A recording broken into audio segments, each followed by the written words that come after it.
Hope you're all well. Olá a todos, bom ver vocês, espero que todos estejam bem. You've been practicing. Espero que vocês estejam praticando.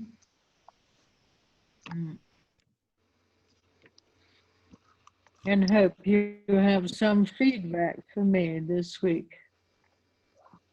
Eu espero que vocês tenham algum feedback para mim essa semana.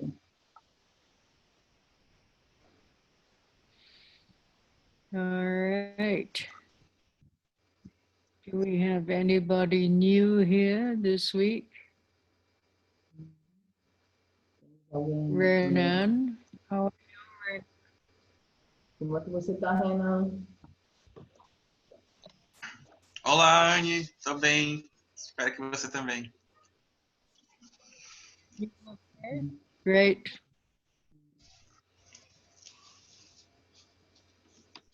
Alguém tem algum feedback para a Anne? Eu tenho, Carla. Sueli. Okay. As últimas semanas que eu pratiquei, a observação assim mais nítida para mim foi que a gente também tem que criar condições, né, para realmente estabelecer a atenção plena. Então, a questão de marcar, contar às vezes, dar pausa, colocar alarmes para me lembrar realmente de parar e observar se eu realmente estava na pensamentação, na tagarelice mental. E foi muito bom eu estabelecer essas condições que eu pude ver assim mais claramente que depende muito de mim de realmente fazer a escolha, né, nessa bifurcação entre ficar no comentário e fazendo, né, ilações, ou realmente pausar e ver naquele momento que eu posso ter essa escolha. Então, foi muito nítida. E na última semana, eu enfrentei alguns desafios, um pouco mais assim, desconfortos físicos, né? Porque eu adoeci, e aí eu percebi que as sensações ficam mais intensas. E em algum momento eu percebi assim a questão realmente né, de você querer se envolver e se preocupar. Então foi muito bom eu perceber que quanto mais eu pausei, no dia que eu pausava mais, eu estabelecia uma maior tranquilidade e podia tomar direções do que realmente fazer. E percebi outra coisa que é realmente quando você estabelece isso vai ganhando, né? Assim como se fosse ganhando um hábito também, né? Como se fosse uma construção. E nos momentos de estudo e tudo. Então, assim, foi muito bom, assim, e passei a ver que realmente, assim, confiar nessa prática. É isso. Obrigada.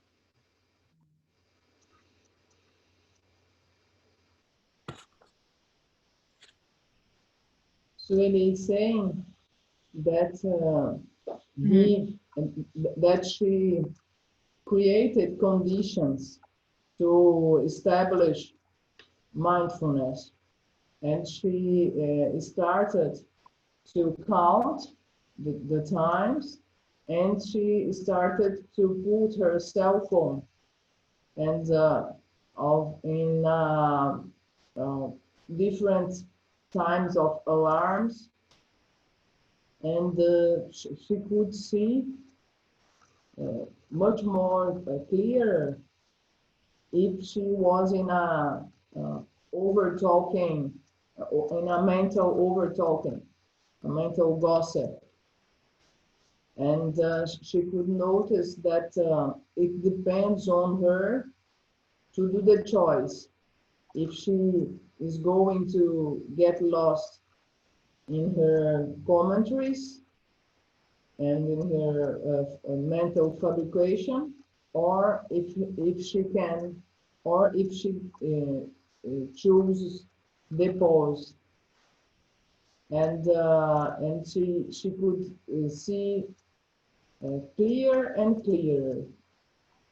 but in the last week, she got this. She got sick, and she could feel much physical discomforts. And when she had this, Sorry, I can't.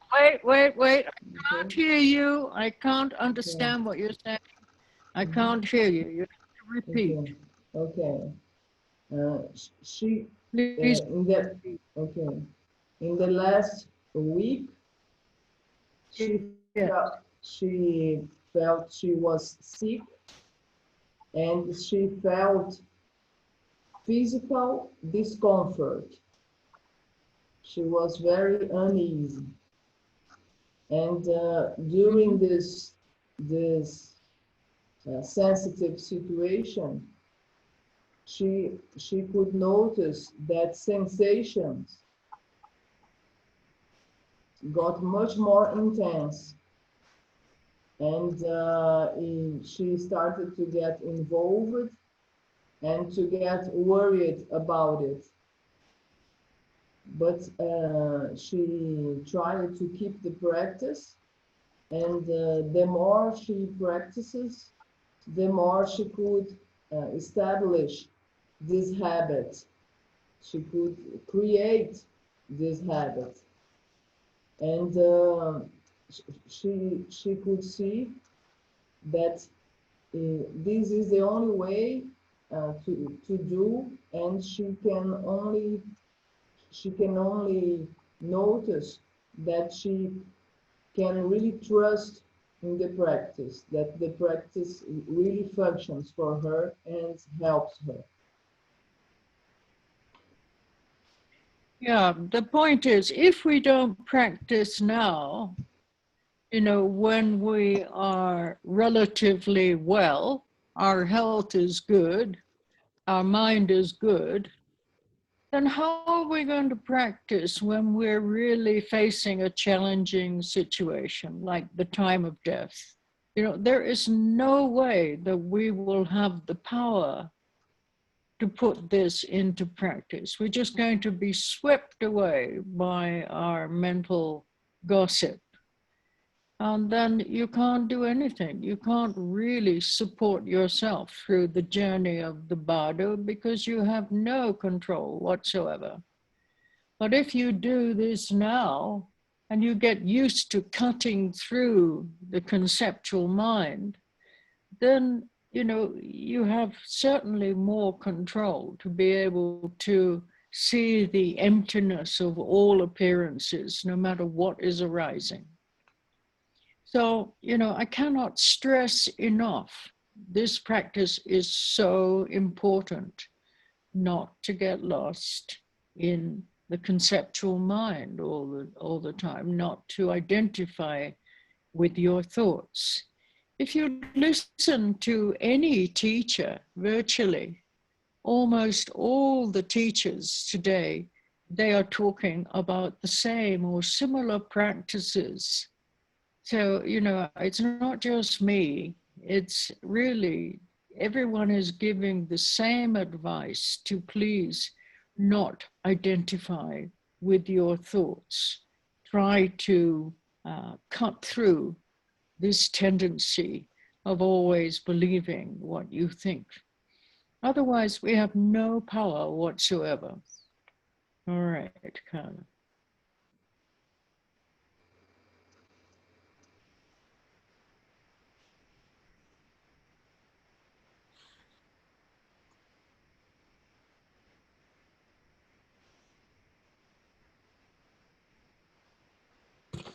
Então, se nós não praticarmos agora, enquanto nós estamos fisicamente bem e saudáveis, como é que nós vamos praticar no momento da morte?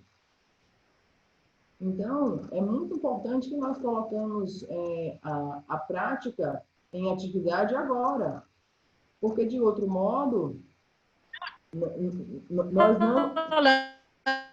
Not just death, excuse me, Carla, not just death, but any challenging situations. when you are emotionally involved in something, if you don't practice now, the emotions are going to take over. You have no space to utilize the practice of going beyond no power to utilize this practice to go beyond the conceptual mind. So it's not just about dying, it's about working with whatever is arising, whatever appearance is arising. Okay. I'm just going to check outside. Ok. Então, se nós não praticarmos agora, enquanto nós estamos saudáveis e bem, nós não seremos capazes de praticar o momento da morte, nós não seremos capazes de praticar diante desses inúmeros desafios emocionais que possam surgir na nossa vida. Então, não existe um modo de colocar em prática esses momentos desafiadores se nós não praticarmos agora. Se nós não praticarmos agora, nós seremos varridos completamente pelas emoções, porque nós não temos espaços para ir além da mente conceitual. Então, em especial no momento da morte, que você não tem controle de nada, é muito importante você praticar esse cortar a mente conceitual. Se você quer realizar essa prática, você vai ter muito mais controle para ver a vacuidade das aparências surgindo. Eu não sei mais como destacar e ressaltar quão importante essa prática é. Porque ela vai lhe ajudar justamente você não ficar perdido nos seus pensamentos. E observem, todos os professores agora, eles estão essencialmente explicando práticas muito similares ou as mesmas práticas. Todos os professores, todos os grandes mestres estão dizendo: não se identifiquem com os seus pensamentos, cortem através de tudo que vocês estão acreditando. Essencialmente, todos os mestres estão ressaltando essas mesmas práticas, essas práticas similares. Porque, de outro modo, nós não teremos o poder de ver a vacuidade das aparências que surgem. De outro modo, nós não poderemos lidar com todas as situações desafiadoras que surgirão na nossa vida. Então, essa prática é realmente muito importante. Yes. So don't wait till you have no power whatsoever. Don't wait till you're sick or in a difficult situation. Try to practice as much as possible now that you have a lot of support. All right. Anybody else have something to say?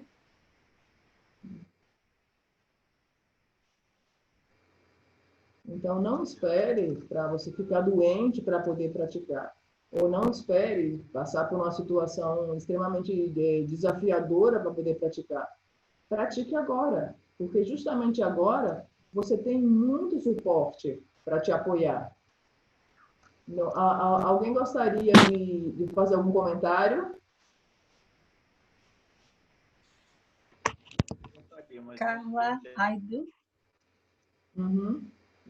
Pode falar, Silvia. Depois outra pessoa que comentou de novo. Okay. I wanted to share, I found the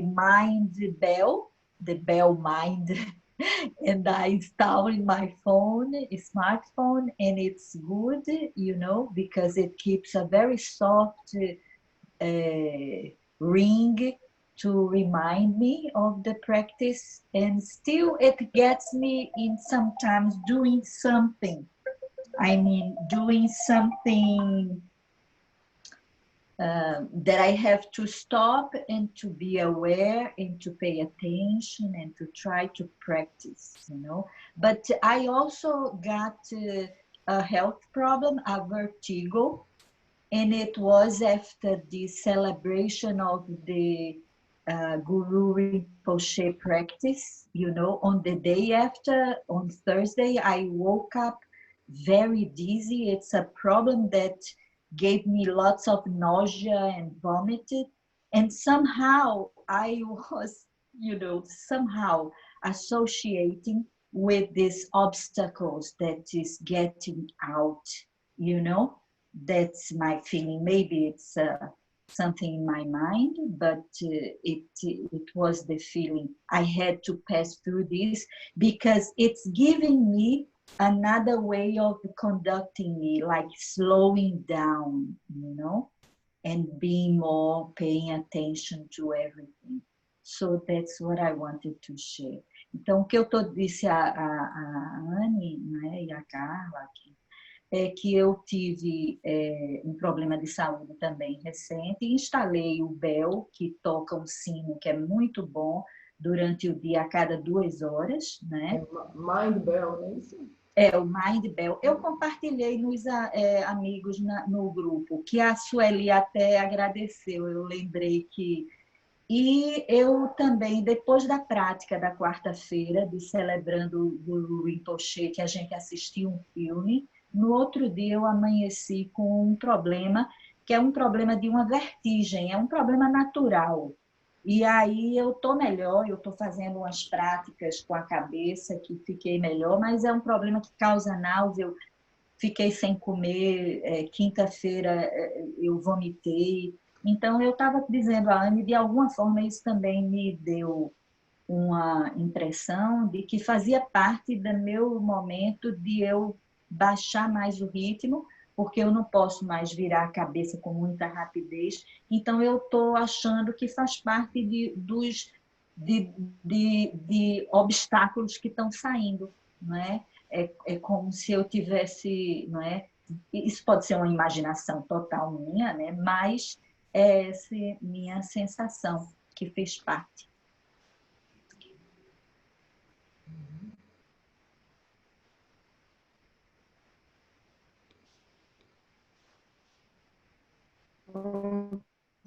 Okay.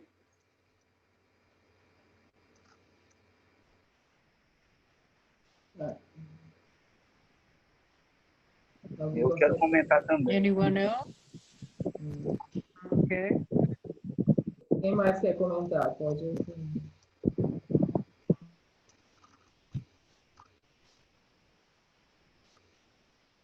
Quem quer comentar pode falar.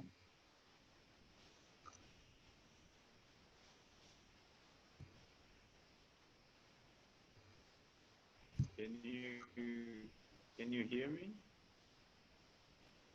Agora sim. Dá para me escutar, Carla? Oi. O Igor quer falar. O Igor tá. Pode falar, Igor.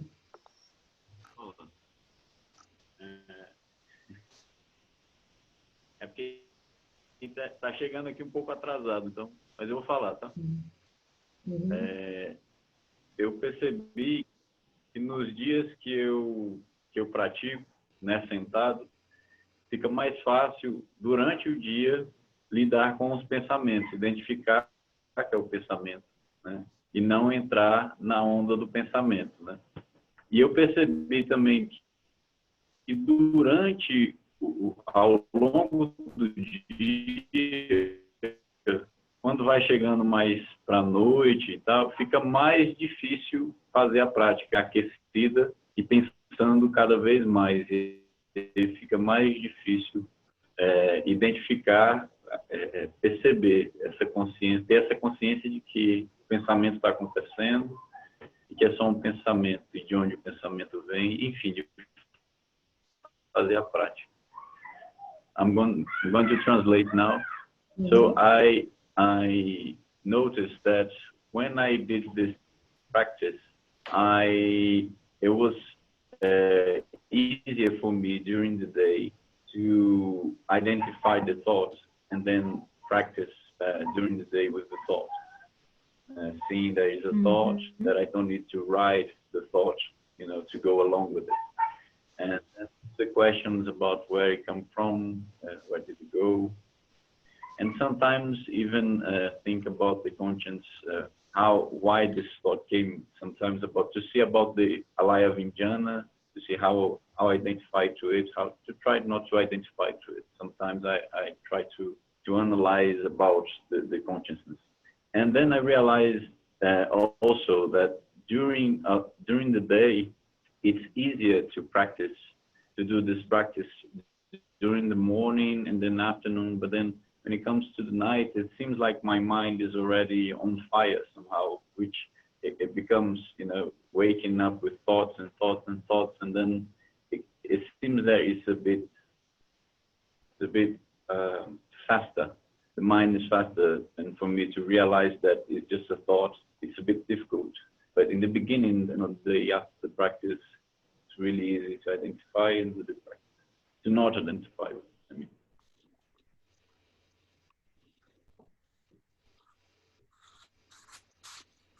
Okay, keep going.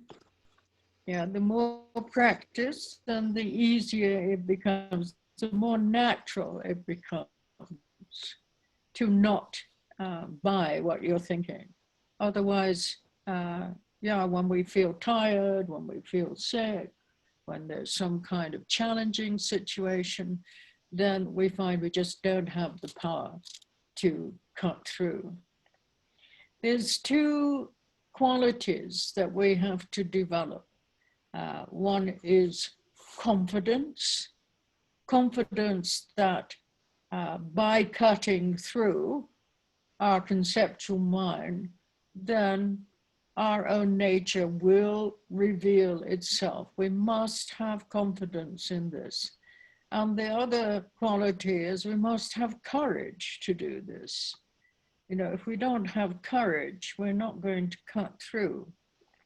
Just because we're so attached to the way that we perceive things, the way that we interpret things all the time, then very hard to cut through. So those are the two qualities that we really need to develop: the courage and the confidence that this is the way to allow our nature to reveal itself more and more.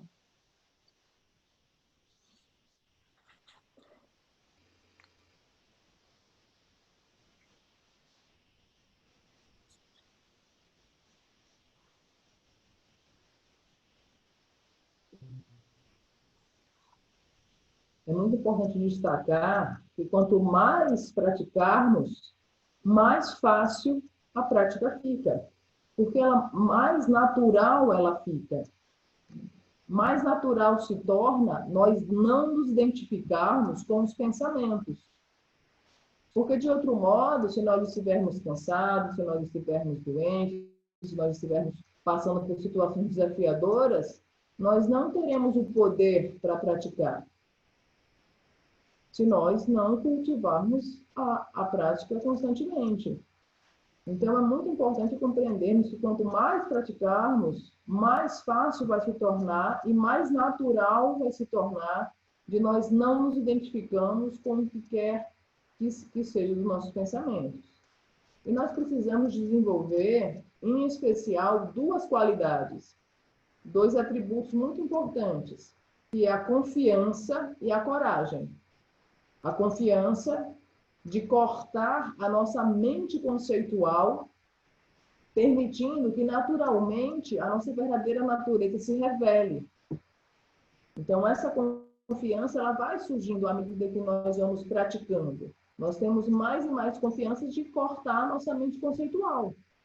E nós precisamos também de coragem para realizarmos a prática, porque o que ocorre é que nós estamos acostumados e habituados a estarmos interpretando e comentando as coisas o tempo inteiro. Então, nós temos que romper com isso, com esse ato de coragem. De maneira que a coragem e a confiança vão permitir que a nossa verdadeira natureza se revele mais e mais. A coragem e a confiança na prática, elas vão permitir que a nossa verdadeira natureza se revele a si mesma, naturalmente, mais e mais. That's it, né? queria comentar. Okay. Ah, Adriana, wait until after I give the teaching Anizamba. today, and then I'll listen. Okay, please tell him to wait until. Okay. Adriano, Anne está pedindo para você guardar um pouco os seus comentários, e aí, depois que ela transmitir os ensinamentos, aí você comenta, tá? Tá. Ela pediu para você Okay. guardar a gentileza. All right. So let's go on.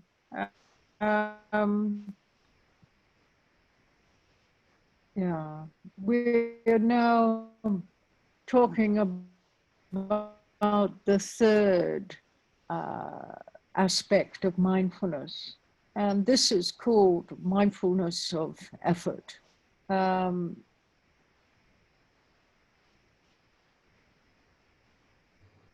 When you have mindfulness of effort, then you're clearly on the path. Effort is like the wheels of a chariot, which connect the chariot and the road together. Or you could say it's like the oar on a boat. You know, when you have a rowing boat, you don't go anywhere unless you have oars. And these oars are what connect you and the water. So effort is a connection that makes things move forward and proceed. So mindfulness of effort, the sudden reminder or sudden jerk, flash of mindfulness is extremely important for the practice of meditation.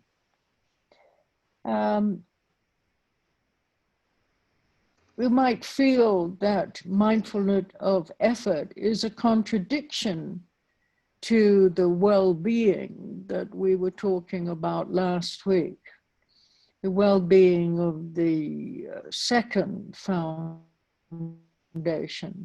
to the what we call the organic familiarity with meditation and the appreciation of sitting practice.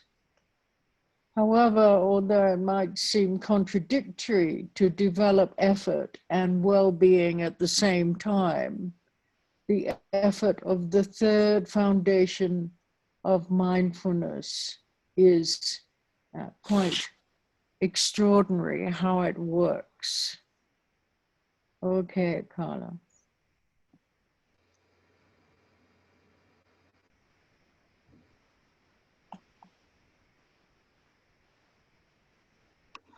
Vamos adiante. Nós agora estamos tratando, né, do terceiro aspecto da atenção plena, que é a atenção plena do esforço. Quando você tem a atenção plena do esforço, você tem a clareza do caminho espiritual. A atenção plena do esforço, ela funciona como se fossem rodas de uma carruagem, que te levam pelo caminho e que faz as coisas se moverem para frente e se realizarem. É algo extremamente importante para a meditação. Nós podemos sentir e conjecturar que a atenção plena do esforço é uma contradição do bem-estar da meditação, que é a segunda fundação, que é a apreciação da prática do sentar. O esforço da terceira fundação da atenção plena é algo extraordinário, e é extraordinário perceber como ele funciona. That's it, Annie. Okay, when we think of effort, what do we think of? As how do you relate to this idea of effort. Quando pensamos em esforço, como é que vocês se relacionam com essa ideia de esforço?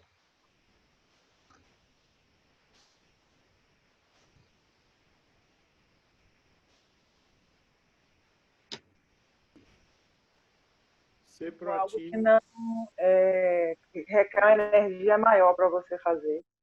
Não, Sair não é da tão, zona de conforto. tão fácil de fazer.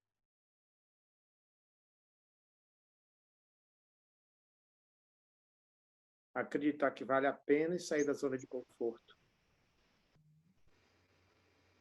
Intention, intenção.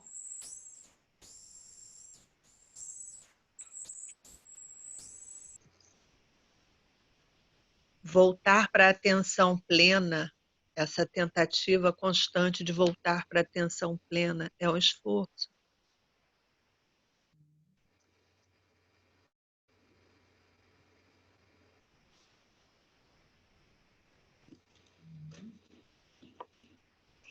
And people are saying that my relationship with the idea of effort is that I have to put lots of energy, or I have to be someone more active. I have to believe that it's worth to leave my comfort zone, and effort has relationship with the tempting to the constant tempting to come back to mindfulness. Carla, I cannot. The kind of effort that I'm talking about here is a question of discipline, patience, and exertion. So it seems that there's a conflict between our ethical aspect of life, or what one should be doing, and the instinctive aspect of what one would like to do. So our instinct is not properly matched with our ethics. And that conflict brings us tiredness. It brings us a sense of struggle and a loss of heart in the practice. Mindfulness of effort is about the meeting point of instinct and ethics, and how they can be put together. Okay, Carla.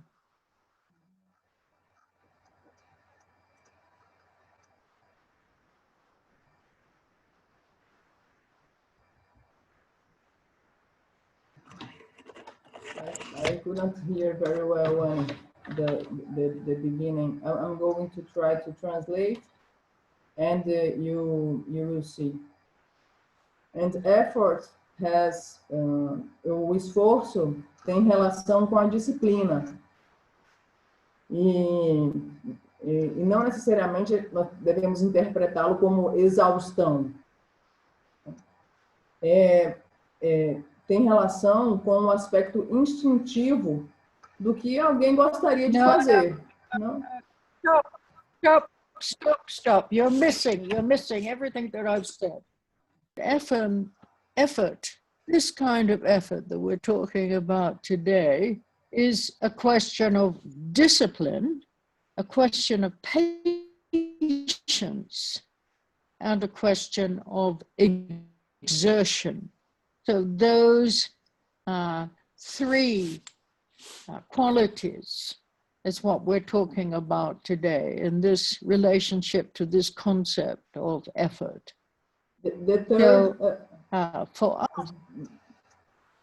for us at the moment, it seems that there's a conflict between the ethical aspect of our life, what we should be doing, and the instinctive aspect of what one would like to do. Translate that first before I go on.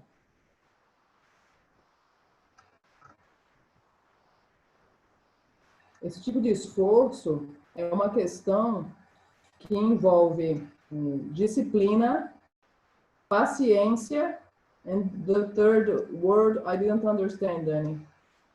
A terceira. Exertion.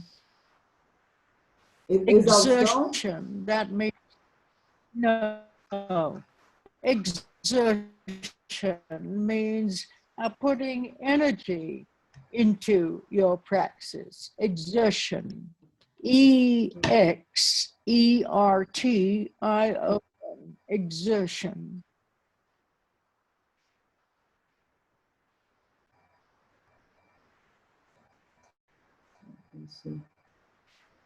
I didn't understand. Alguém entendeu a terceira palavra? Exertion. E-X-E-R-T-I-O-N.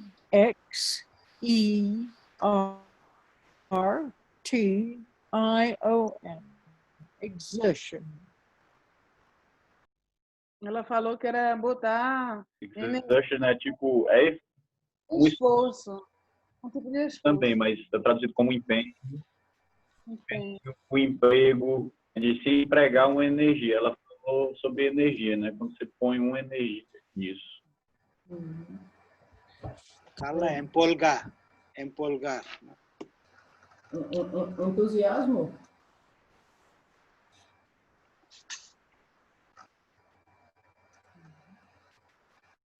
You don't do it half-heartedly.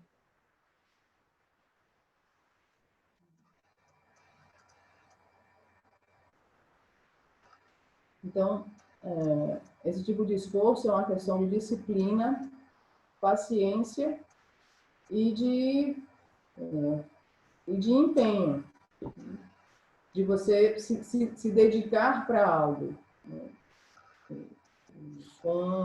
Com esse empenho, né? Como o cara estava mencionando, e o Igor. Só que quando você aborda essa questão desse bloco de disciplina, paciência e empenho, parece que existe um conflito do aspecto ético, que envolve a ética, e do que você deveria fazer e do que você gostaria de fazer. That's it, hein? Yes, of what one should be doing and the instinctive aspect of what one would like to do. We have this conflict. So if we check this, then our instinct is not matched with our ethics, usually. And because of this conflict, then it brings tiredness and it brings a sense of struggle. And you know this expression, a loss of heart. That means you want to give up before you've even begun. Now, mindfulness of effort is about the meeting point of instinct and ethics and how they can be put together. All right, Karen.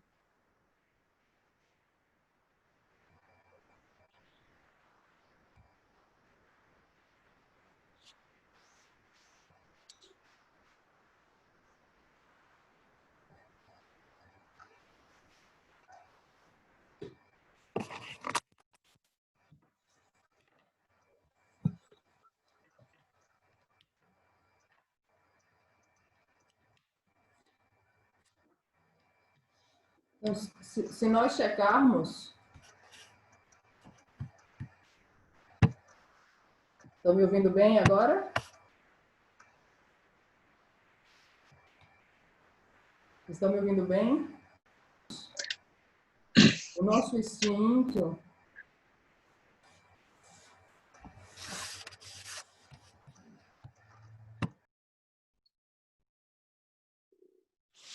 Com a nossa ética. E isso gera um certo cansaço, gera um senso de luta. E você acaba querendo desistir mesmo antes de começar.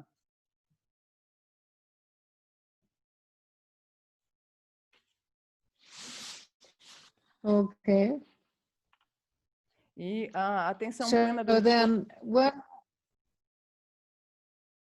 É o ponto de encontro entre o instinto e a ética. E como eles funcionam.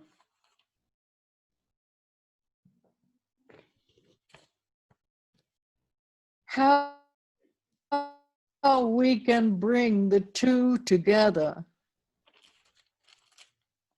instinct and ethics.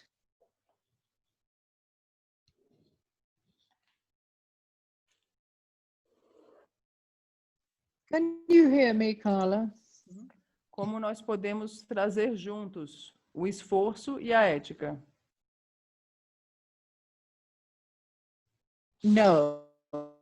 Instinct and ethics.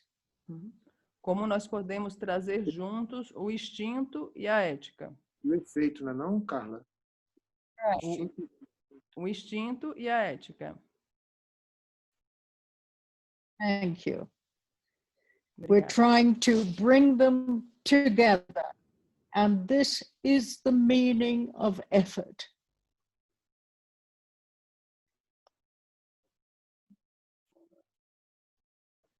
Estamos tentando trazê-los juntos, e esse é o significado do esforço.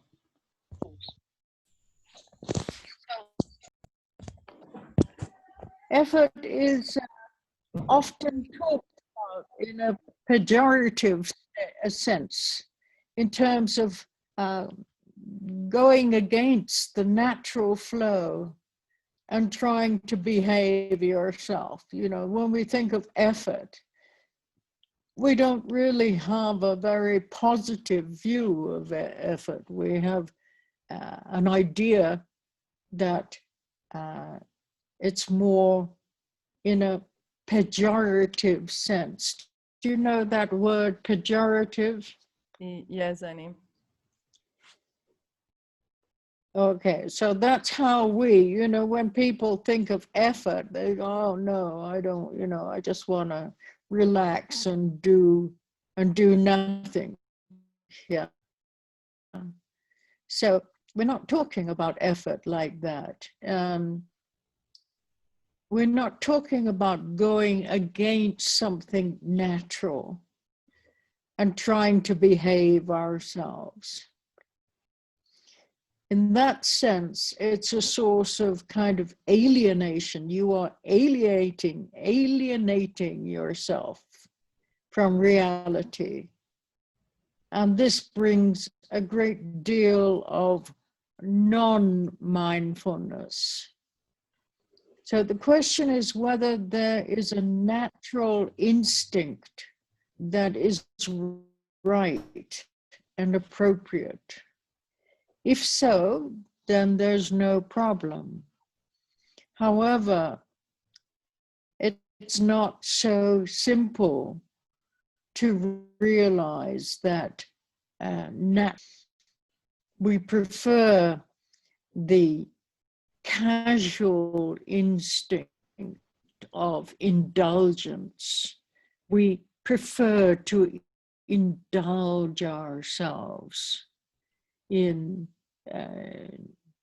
all kinds of entertainment.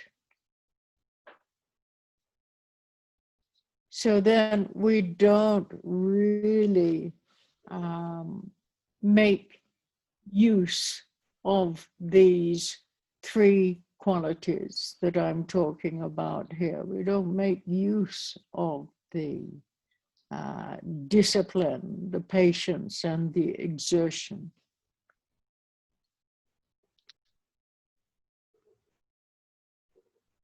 We don't see it as a positive gift.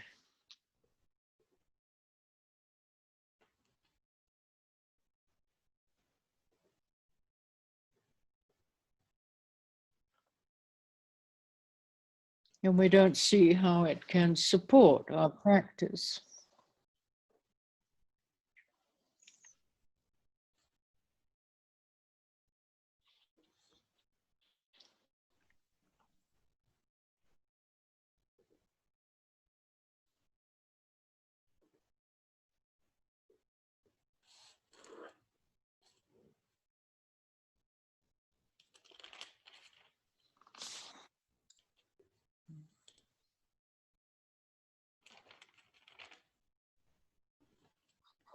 A questão é como nós podemos trazer juntos o instinto e a ética. E é isso que nós estamos tentando fazer, uni-los. De uma certa maneira, o esforço, para a maioria, né, de nós concebemos que esforço, em essência, é ir contra o fluir natural. Em geral, a nossa ideia de esforço tem sempre um sentido pejorativo, negativo. Esforço é algo que envolve eu não quero relaxar e eu não quero fazer nada. Nós não estamos aqui tratando de ir em direção a algo que não é natural, ou ir em direção a algo que é alienar-se a si mesmo da realidade. Porque isso não é atenção plena, não é se alienar da realidade. De maneira que essa alienação é algo que não é correto, não é apropriado. E não é simples nós percebermos que nós preferimos o instinto casual da indulgência, que nós preferimos ter indulgência com nós mesmos e com todos os tipos de entretenimento.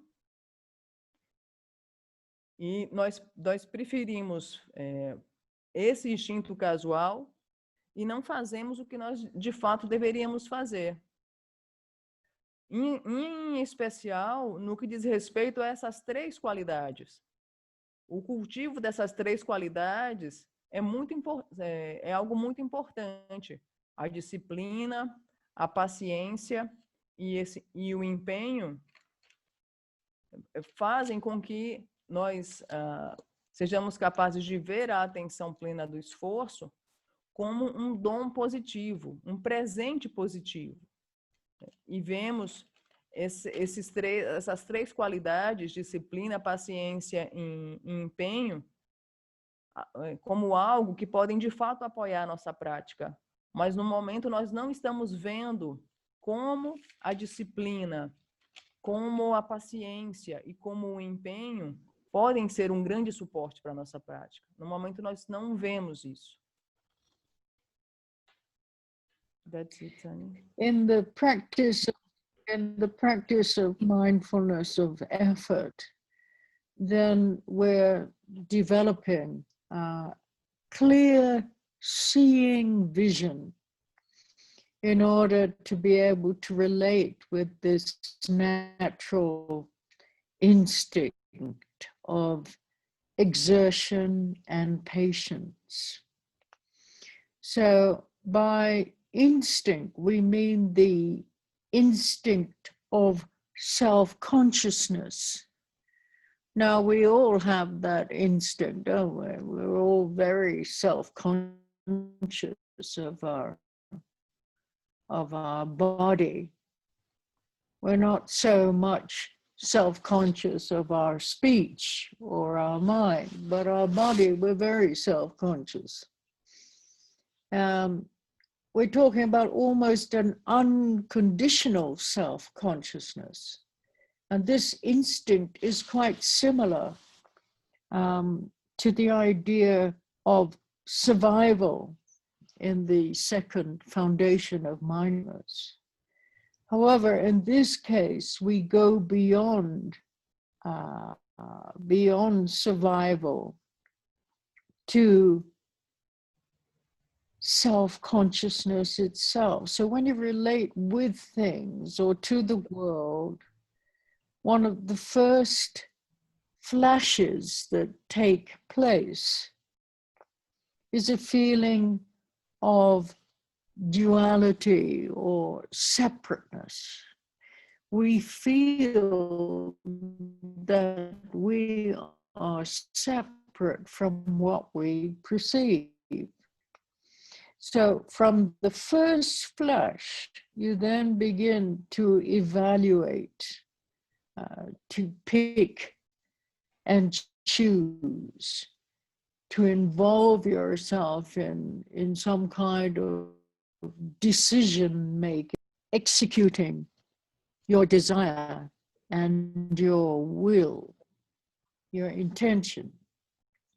So in the mindfulness of effort, we are not particularly trying to be good or absolutely perfect, but we are going back to that first flash. If the meditation practice presented to you has nothing to do with you, but it's a way of transforming oneself into a better personality, then somehow you've already been alienated by the very idea of practice, because you feel that you're not good enough, that you could be better if you practice more. Now, in contrast, mindfulness of effort is not a way of reforming oneself. It is starting with what we are. I think many of us, we don't want to work with what we are. We want to be something else other than what we are. And this is not a good basis for practice. Starting with what we are. It is being what we are with exertion and discipline. We don't have to start by trying to be the best. We just do it. We just see what's happening moment by moment. Okay, Carla.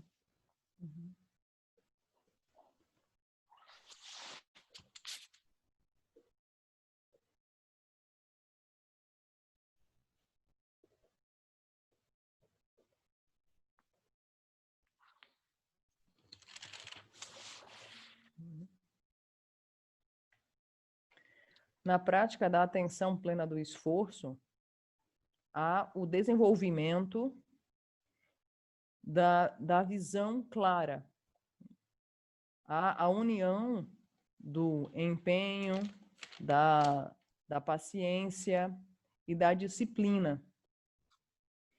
E há esse aspecto instintivo. E quando nós tratamos desse aspecto instintivo, tem relação com a consciência instintiva de nós mesmos, em especial do nosso corpo. Em geral, nós não estamos muito conscientes da nossa fala e da nossa mente. Mas a respeito do nosso corpo, nós temos essa consciência instintiva mais fortemente. E na segunda fundação da atenção plena, nós tratamos a respeito da ideia de sobrevivência. E aqui, nessa terceira fundação, nós vamos além da ideia de sobrevivência. Em especial, quando os primeiros flashes ocorrem, nós sentimos que estamos separados daquilo que nós percebemos. E, à medida que praticamos, vamos começando a avaliar e a ter discernimento para fazer as escolhas. Nós temos mais clareza a respeito de que decisão tomar. Se nós vamos tomar a decisão mais apropriada ou se nós meramente vamos ficar executando todos os nossos desejos e nossas intenções. Na atenção plena do esforço, nós não estamos tentando ser absolutamente bons e perfeitos. Nós simplesmente nos voltamos ao primeiro flash.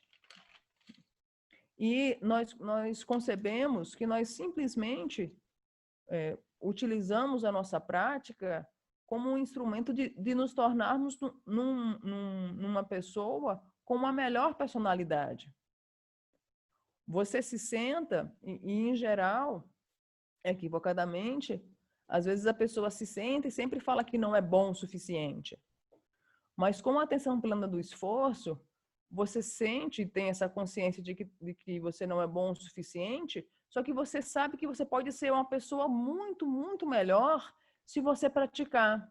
E se você praticar constantemente, você vai se tornar essa pessoa melhor. Em geral, nós ficamos muito desconfortáveis com aquilo que nós somos. E nós sempre estamos querendo ser algo diferente a esse desconforto inicial. Mas é muito importante começar sendo o que você é de fato. Sendo como você é. Não comece querendo ser o melhor, querendo ter os melhores resultados, querendo ser o perfeito. Comece pelo que você é. Comece pelo que você faz, de momento a momento. Esse é o seu começo. Não queira começar querendo ser perfeito, querendo ser ideal. Comece por aquilo que você é. E siga adiante. That's it, Annie. What I could understand. Yeah. It's important to accept ourselves as we are in this present moment, you know, not to negate our qualities. In the mindfulness of effort, we start with the experience of duality. That's the beginning point. Why? Because duality is there already. You don't particularly have to make a study of it. You are simply utilizing tendencies that exist in your psychological system. And the first one being that sense of duality or separateness. That's here right now. This is what we're working with. We don't need to create it. The instinct to practice arises because there is somebody to practice. It's like eating food, having the idea that such a thing as food exists makes you more interested in eating. If you had no concept of food, you would be constantly hungry, but you wouldn't want to eat. There would be nothing to do. So the existence of self-consciousness is the basis of our practice. Okay, Connie.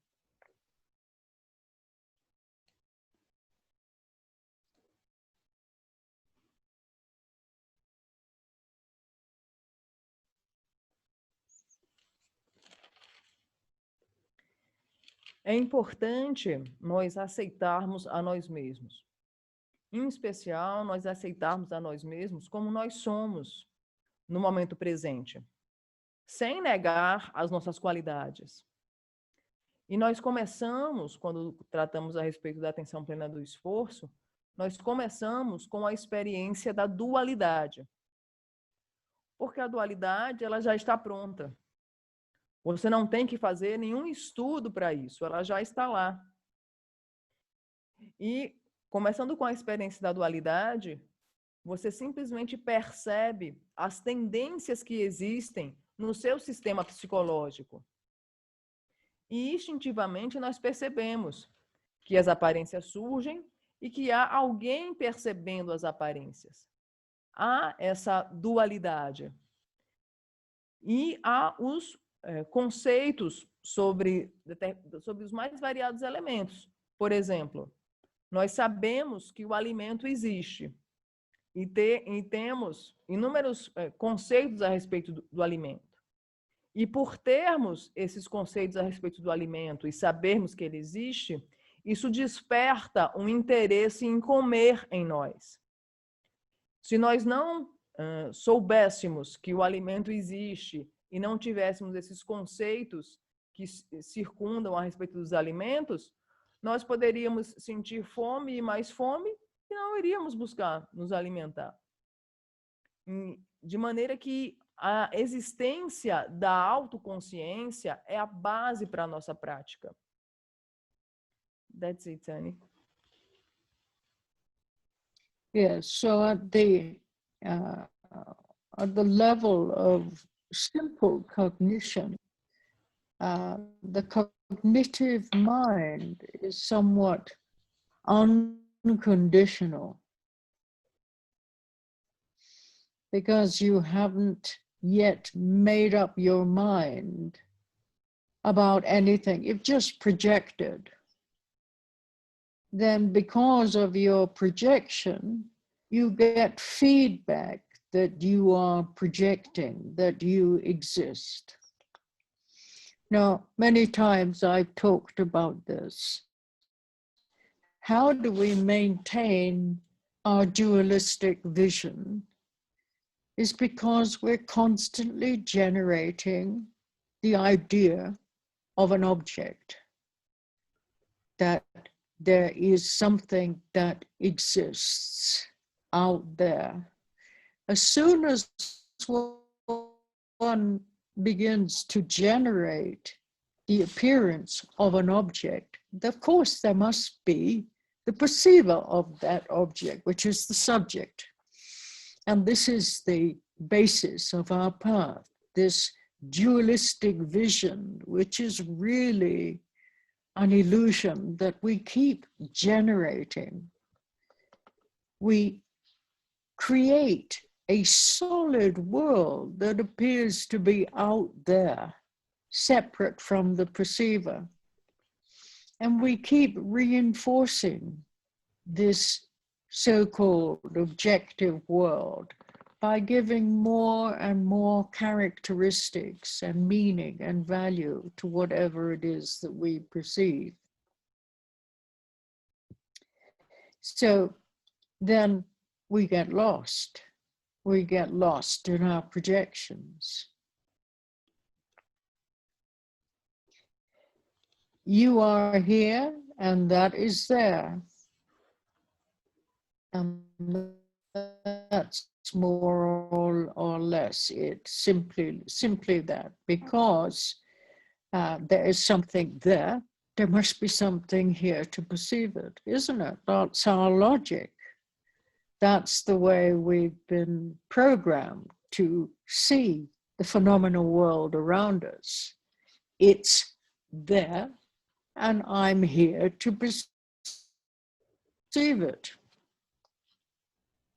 So at this level that I'm talking about now, there is no hope and fear.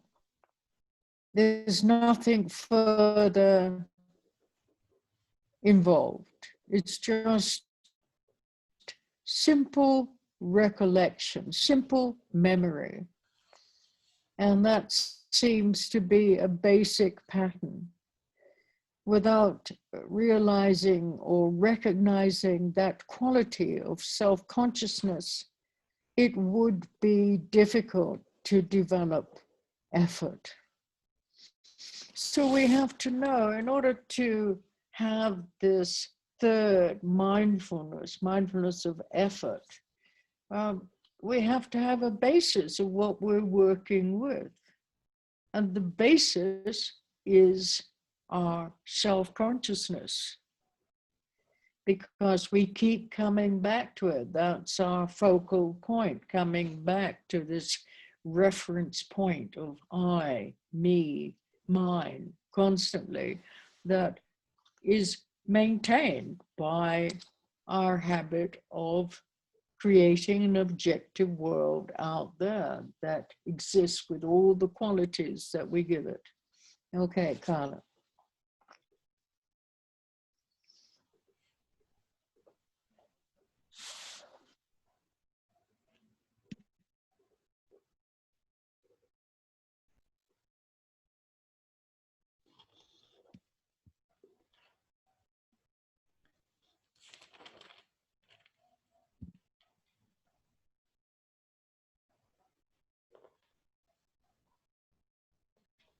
No nível simples de cognição, essa mente cognitiva, ela é incondicional, porque ela é projetiva.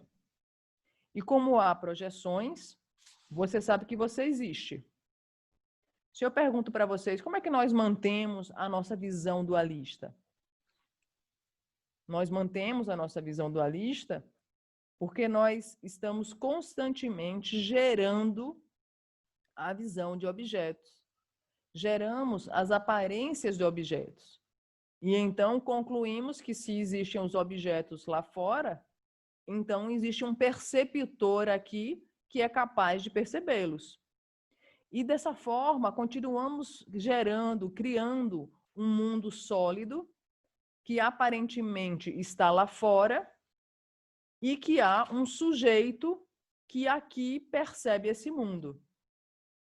E vamos reforçando esse mundo dos objetos, vamos dando cada vez mais e mais força e nitidez para esse mundo, porque nós estamos constantemente atribuindo mais e mais características, valores e significados para esse mundo dos objetos. E vamos ficando perdidos em nossas projeções. Você está aqui e há algo lá. Então, se há algo lá, há um sujeito aqui que é capaz de perceber esse algo. E assim é como nós fomos programados. Nós fomos programados para ver o mundo dos objetos à nossa volta dessa forma. Só que quando nós estamos tratando aqui da atenção plena do esforço, nesse nível, não existe esperança ou medo. Não há nada em que nós estejamos mais e mais envolvidos. Há simplesmente memória. Há simplesmente uma coleção de elementos. E é muito importante compreender que sem a autoconsciência seria muito difícil nós desenvolvermos o esforço.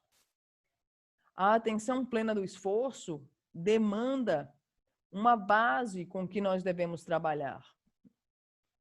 E em essência, nós estamos constantemente nos voltando para esse ponto de foco, que é sempre nós nos voltarmos para o eu, para o mim mesmo, para o sujeito que está percebendo o mundo dos objetos.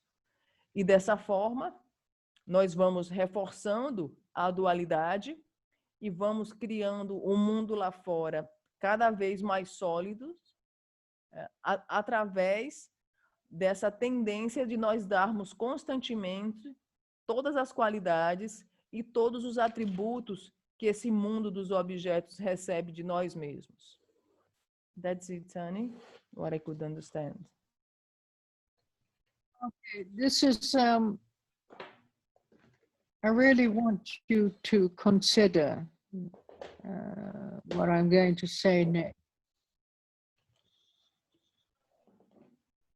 If you regard your practice as a way to get away from the problem of duality, then you're actually recreating that reference point and solidifying the problem. So please translate that. This is really important, Because I think most of us, we're running away from something. You know, we already have put a value on certain aspects of our psychology. Oh, this is bad. I don't want this. I want that. You know? All the time, you're coming back again to this reference point. You're solidifying the problem. Ok, Carla. Eu gostaria que vocês considerassem o que eu vou mencionar agora, que vocês ponderassem isso bastante. Se vocês olharem para a prática de vocês como um instrumento para fugir da dualidade ou para fugir de algo, você simplesmente está recriando e reforçando o problema. Nós já colocamos valores demais. Carla. No, you're missing the point here. Okay. Yeah.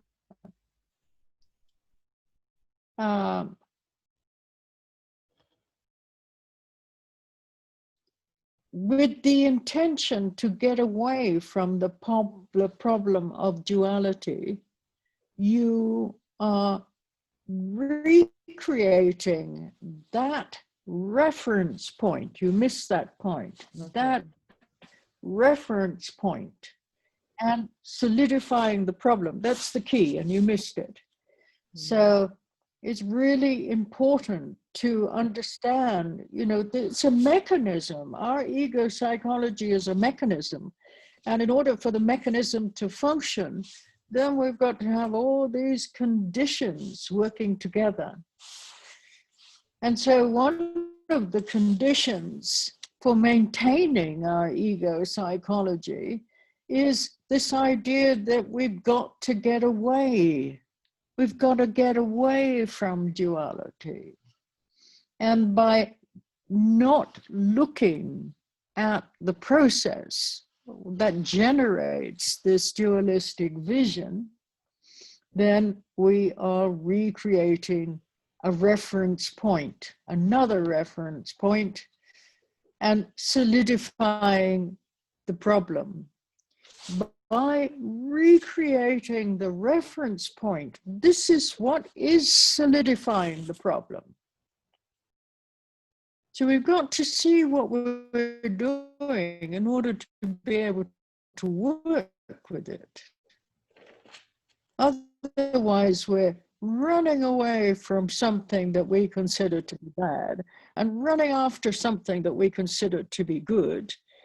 And we'll just keep reinforcing this whole cycle of samsara. We're not going anywhere because we're not seeing the nature, the true nature of what we're doing. We're not acknowledging the process of what is imprisoning our mind or limiting our vision. Okay, Carla. Mm-hmm.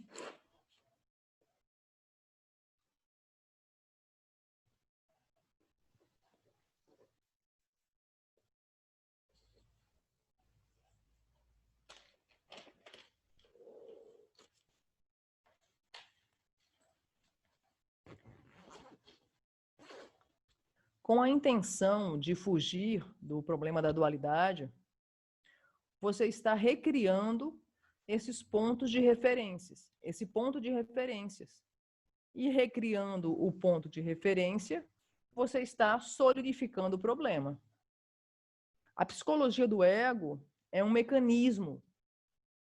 E você tem todas as condições para manter e recriar e reforçar esse mecanismo.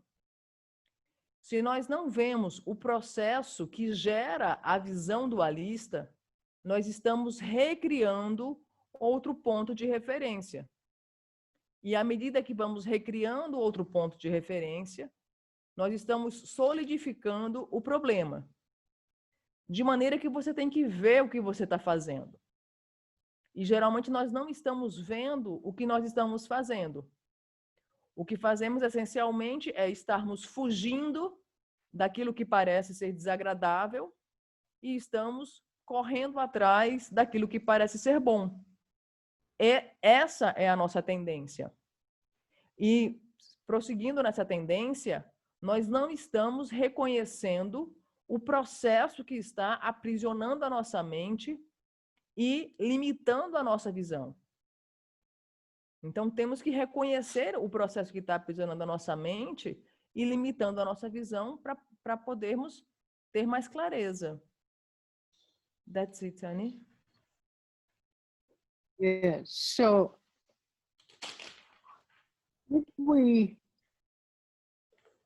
adopt an attitude that suggests a fresh, direct experience of duality, then we can utilize it rather than deliberately trying to sabotage our self-consciousness. We could work with it so that everything is included. We're not running away from one thing and running after another thing. So having developed that somewhat unconditional reference point, it's possible to extend that and to utilize it in a living situation. So through such awareness, it is possible to develop effort that is not based on a particular plan or aim or agenda, but on the simple, unconditional effort just to be, just being itself. It's very hard for us because of our language. When we hear an idea, then of course we relate our ideas to our memories of what we've learned, of how we've been conditioned. So to us, when we hear kind of work, something that we don't really want to be doing, and that's not so helpful to understand what we're talking about here. Okay, Carla.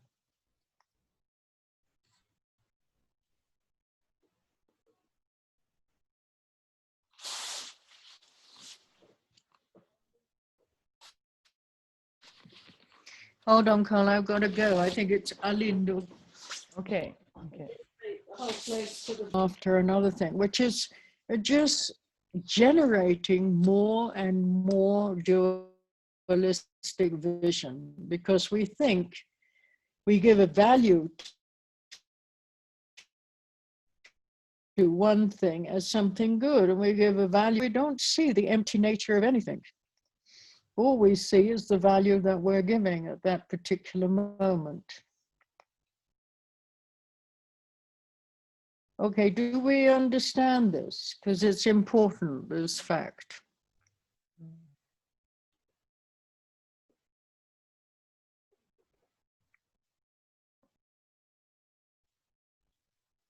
Carla? Uhum. Eu vou traduzir o que ela falou antes, só para complementar o raciocínio. Então, ela comentou que como teve se adotarmos essa atitude que sugere a experiência direta da dualidade, nós podemos usá-la com sabedoria, em vez de usar todos os momentos da nossa vida e todas as aparências com sabedoria, em vez de deliberadamente sabotarmos a nossa autoconsciência. Então, tudo está incluído na nossa visão, e nós passamos a não fugir de nada, nem correr atrás de nada. Nós usamos todas as situações da vida para o nosso caminho espiritual. Nós usamos todas as situações da vida, todas as aparências da vida para a nossa prática. E é perfeitamente possível nós desenvolvermos essa atenção plena do esforço sem ficarmos perdidos em nossas projeções a respeito de planos, objetivos, agendas. Nós simplesmente aplicamos a atenção plena do esforço. Contudo, nós temos que tomar muito cuidado com a nossa linguagem, porque, em geral, nós relacionamos imediatamente a nossa linguagem com as memórias do passado. E por vezes, quando nós ouvimos o termo esforço ou trabalho duro, nós simplesmente não queremos fazê-lo. Só que isso não nos ajuda a compreender o que nós estamos fazendo no nosso dia a dia. E o que nós estamos fazendo no nosso dia a dia é simplesmente esse hábito de sempre estar fugindo de algo que possa nos gerar um certo desconforto e corremos atrás de algo. Só que, percebam, o que nós estamos fazendo é constantemente dar valor. Estamos dando valor para o que quer que surja e damos o valor de algo bom e corremos atrás daquilo, ou damos o valor de algo ruim e repelimos e fugimos daquilo. E só o que nós estamos vendo é o valor que nós estamos atribuindo às coisas de uma determinada forma. Nós não estamos vendo a vacuidade dos fenômenos, nós não estamos vendo a vacuidade das aparências que surgem, nós só estamos vendo o valor que estamos dando para eles. Não é isso? Vocês veem isso? You know, you should try to acknowledge what you're doing, acknowledge the process that we're recreating our dualistic vision by bringing certain conditions together. In the mindfulness of effort, at the beginning, we're usually just, we have this expression, we're breaking the ice, so to speak. It seems that an unknown force is imposing its power on us. We don't want to get into the practice of meditation. It's a kind of childish mentality that we have, like not wanting to go to school. I'm sure you've all felt this. It's like, oh, you know, meditation is a kind of duty that we have to do. No, it's not like that, really. You know, you don't have to have that attitude that you're forced to do meditation. You know, meditation is a way of seeing clearly. It's a way of reducing the conditions that result in suffering and dissatisfaction in your life. The problem really could be easily broken down. However, by being aware of our resistance, we need to see our resistance. You know, it's like when anything is a little bit uncomfortable, a little bit difficult, then we want to give up. You know, we haven't even really touched the surface, but we want to give up already. So in doing so, if we are aware of our resistance, then we've already started, in the sense we've already started the meaning of effort. Our resistance has been used as a doorstep to walk over, or a stepping stone. Do you understand the expression stepping stone? In order to cross the stream, then we put many stones in the stream so that we can go from one stone to the other. So our resistance has been used as a doorstep to walk over. And beyond that, there are no further problems except for little kind of hassles we have when we're practicing, or bodily discomfort. Some form of resistance is ongoing in our practice, you know, little irritations, things aren't going the way that we want them to go. You know, all this comes up. It doesn't really matter. You just keep going. So some form of resistance may be there for a long time. Otherwise, there wouldn't be any journey. There wouldn't be any path. So by relating with the resistor, the one who is resisting, and the resistance, then you've already begun the journey. You don't have to worry. You've already begun. You're already seeing something that you didn't see before. If you try to eliminate the resistance, then you're actually feeding it. You know, this is what we don't understand. By trying to get rid of something, we're actually feeding the tendencies that maintain it. Whereas if we just acknowledge that such a thing as resistance exists, then there's no problem. Okay, there's resistance. You just let it come and go. So as the idea of practice occurs in our mind, that much resistance occurs in our mind at the same time. So if we make a big deal of the resistance, or if we try to eliminate it altogether, that makes the resistance greater.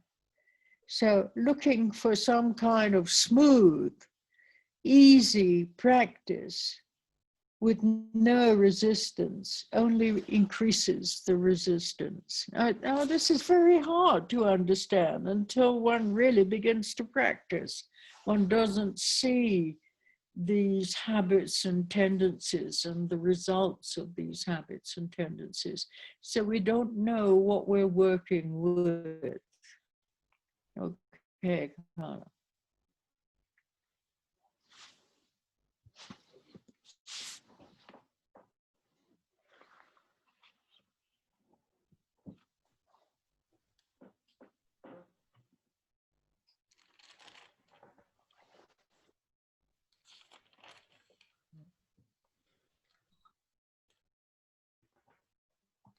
Então, nós precisamos tentar reconhecer o que nós estamos fazendo. Porque se nós não reconhecemos o que nós estamos fazendo, nós vamos reproduzir e vamos fazer o que fizemos até então, que é recriarmos a visão dualista por trazermos todas as condições juntas.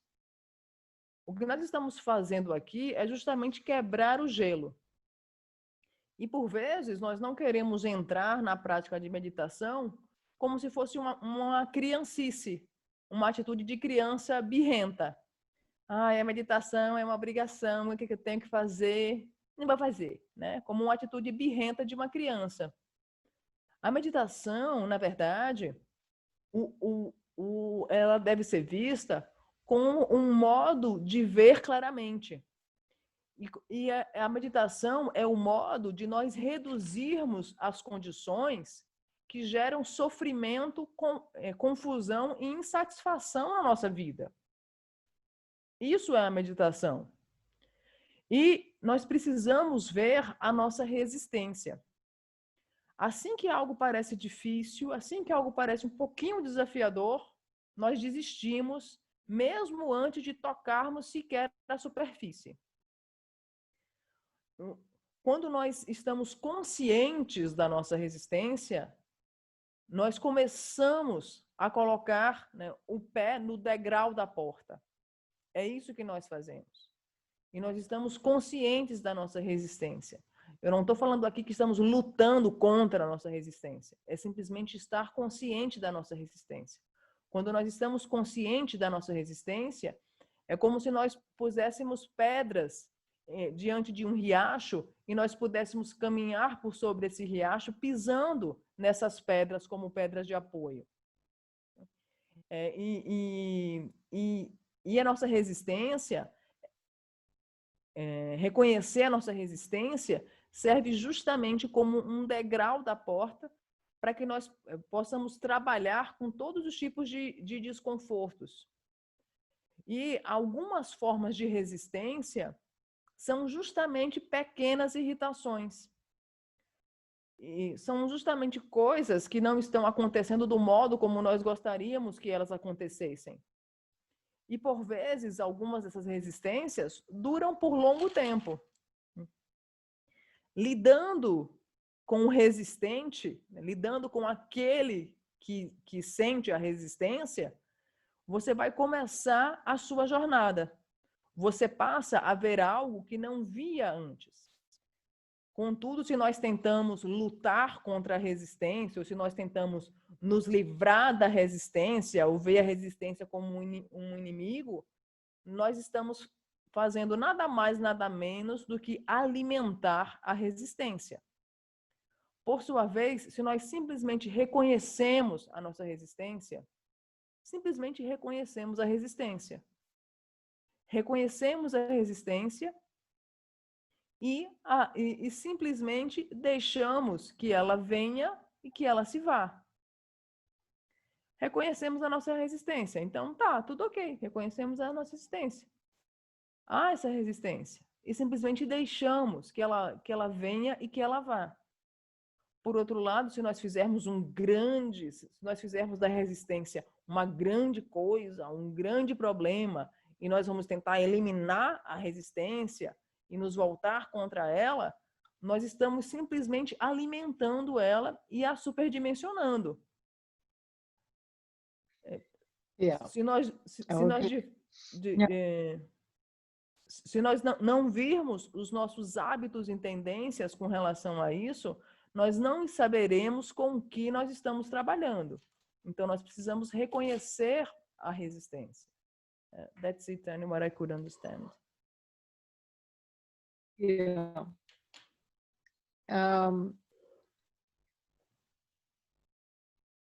Everything really depends on how we look, how we interpret what's happening, whether we make use of it or whether we don't make use of it, whether we see it as positive, negative. Now, if we consider that possibly there's a similarity between the breath and our resistance. Now, how's that possible? It's because the breath is an alternating experience that comes and goes. And resistance is also a sort of pulsation that comes and goes. The impulse to resist, it comes in spells. Do you know that expression? It's a spell. It's a spell. It means short periods. It comes in short spells. Yeah. In following the breath, sometimes the breath acts as a way of distracting our attention from mindfulness or awareness. And sometimes the breathing becomes a help, a support. So the same technique can have two uses. That's why any one technique is not always regarded as 100% good. any technique we introduce could take away from our integrity of the practice, although at the same time it could help. And that is part of the game of resistance. If you include the whole thing as just one big thing that continues throughout your life, then there's no problem. You don't have to try to discriminate all the time. Whatever comes, it will go. Whatever the feeling, it will come and it will go. It does not remain the same. And this is why the deeper understanding of impermanence is so important. No matter what it is, it's changing. That's something that we really need to appreciate. Whatever the physical sensation, whatever the psychological experience, it will come and it will go.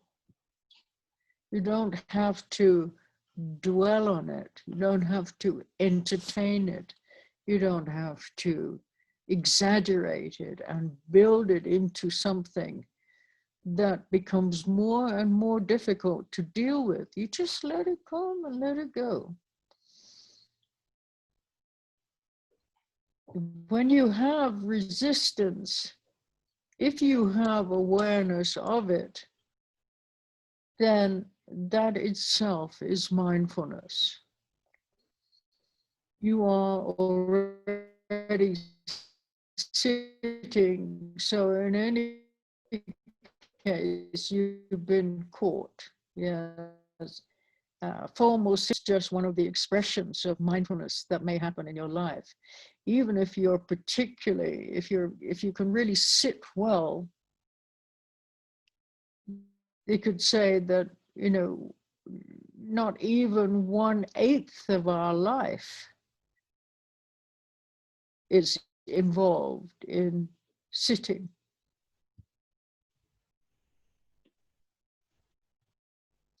So mindfulness does not only refer to sitting cross-legged on a cushion.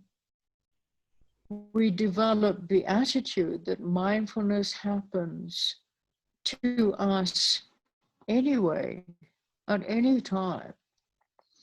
We think that we can get away from sitting practice by resisting, but we find that we are still doing it. Mindfulness follows us, becomes more and more natural. So once the idea is introduced into our head, then it's very haunting. It comes back to us again and again and again. We can't get away from it as it becomes more natural. All right, Carla.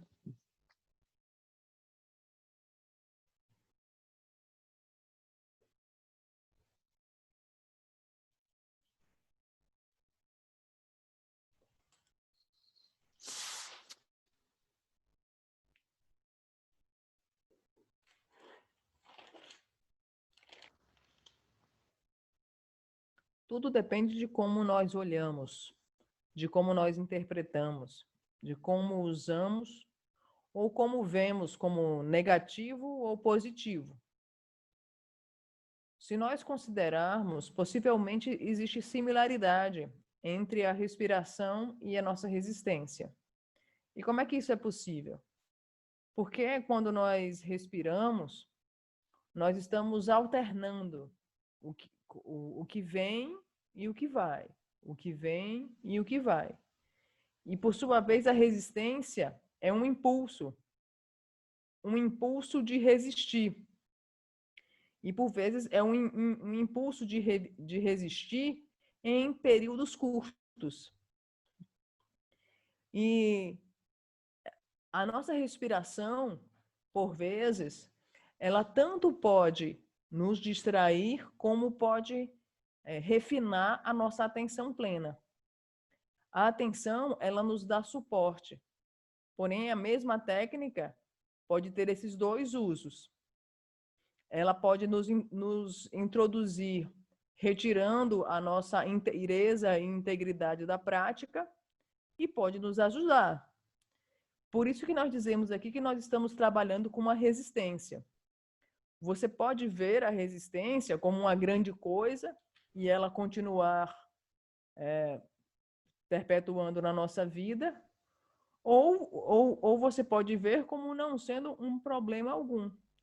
Você a reconhece porque você não tem esse elemento discriminativo. Em especial porque você busca compreender que nada permanece o mesmo. E isso é o grande entendimento profundo da impermanência. O que quer que seja, não vai durar. O que quer que seja, não vai permanecer eternamente.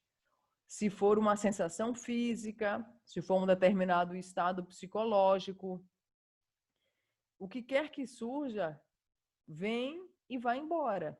E você não tem que duelar com isso, você não tem que se entreter com isso, você não tem que lutar contra isso, porque se você faz isso, vai ficando simplesmente mais e mais difícil.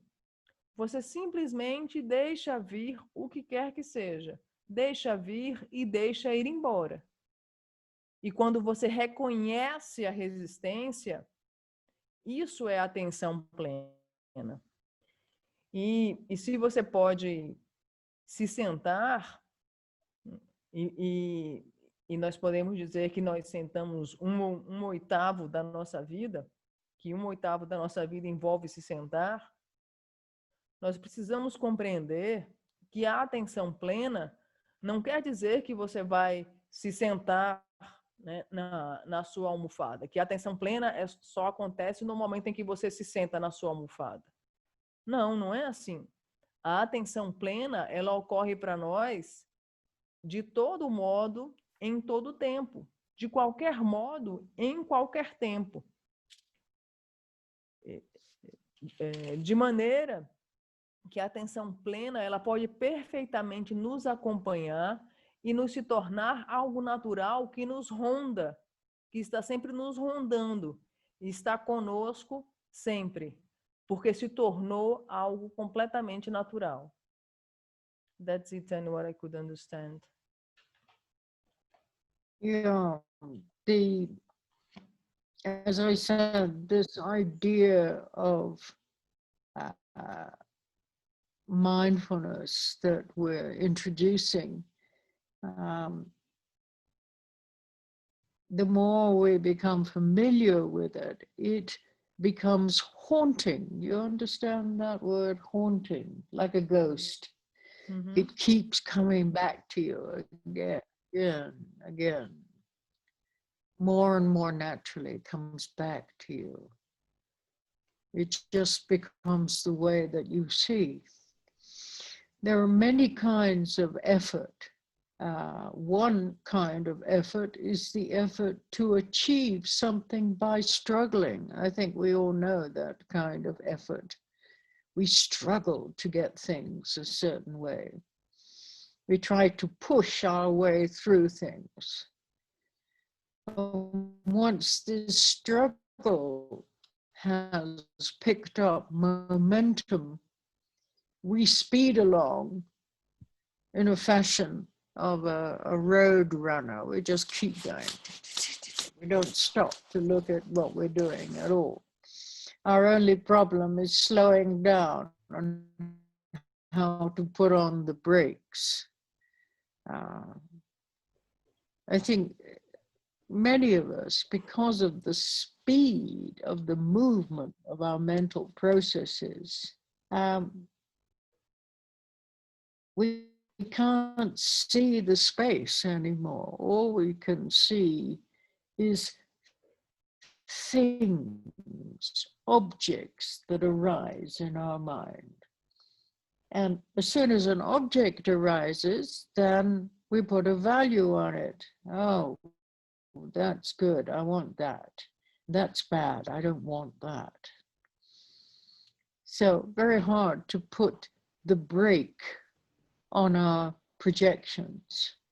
Another kind of effort is based on dragging ourselves. Dragging, you understand that word, Carla? No, When you drag something, you pull it along. Dragging, anybody? You know, when something is heavy and you can't pick it up, then you drag it along, you pull it along because it's too heavy to lift. Dragging, anybody? Arrasta. Igor, Arrasta. to drag. Okay. Oh, I know when it To drag. Okay. So this is the second type of effort. It's based on dragging ourselves along with an attitude of tremendous meaningfulness or seriousness. So then there's no joy or inspiration in our work. We're simply doing things out of a duty, a sense of duty. I have to do this. In this form of effort, then we just crawl along, slowly and surely, and then we eat up our life like a worm in a tree, or like what do you call it, a peacock, a woodpecker? Yes, pica-pau. It just keeps eating the tree.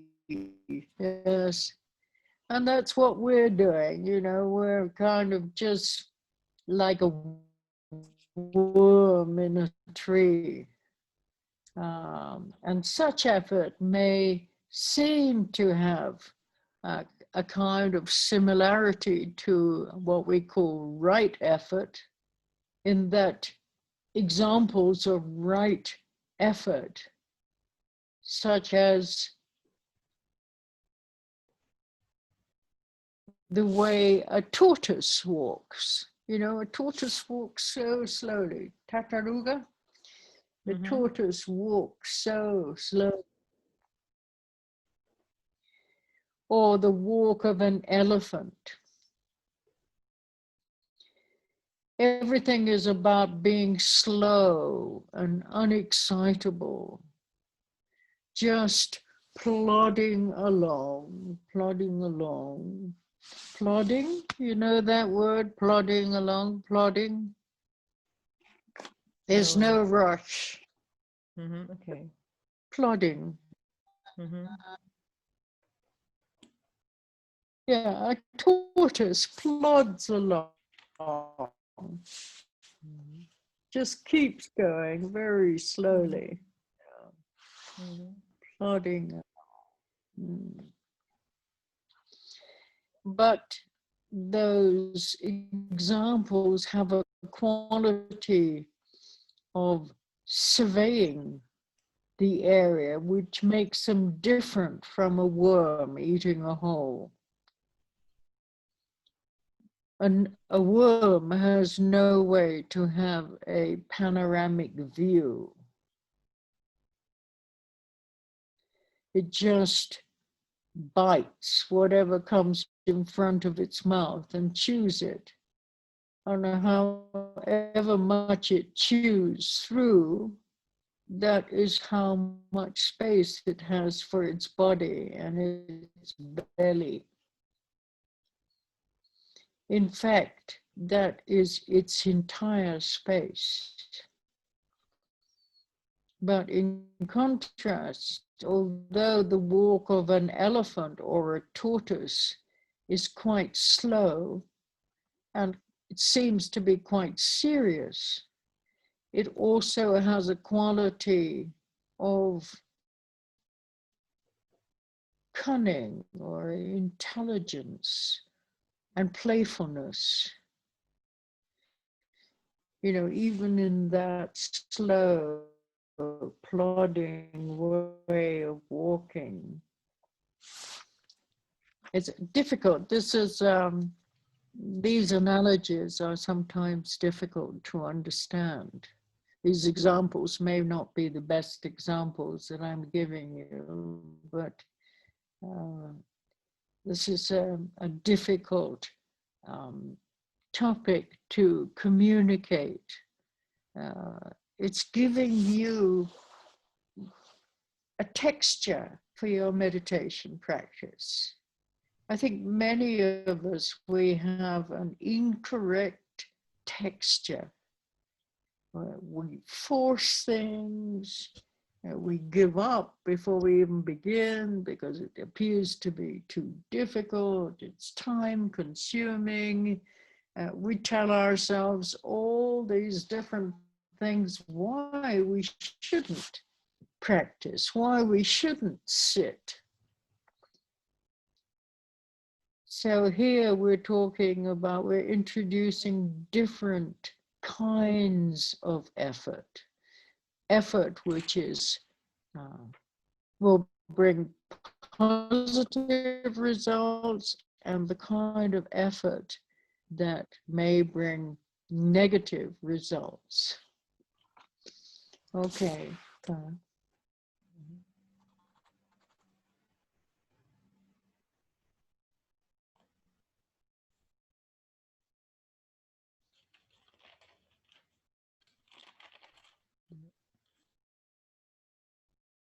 Essa ideia de atenção plena que estamos introduzindo, quanto mais nós nos familiarizarmos com atenção plena, mais se tornará algo natural.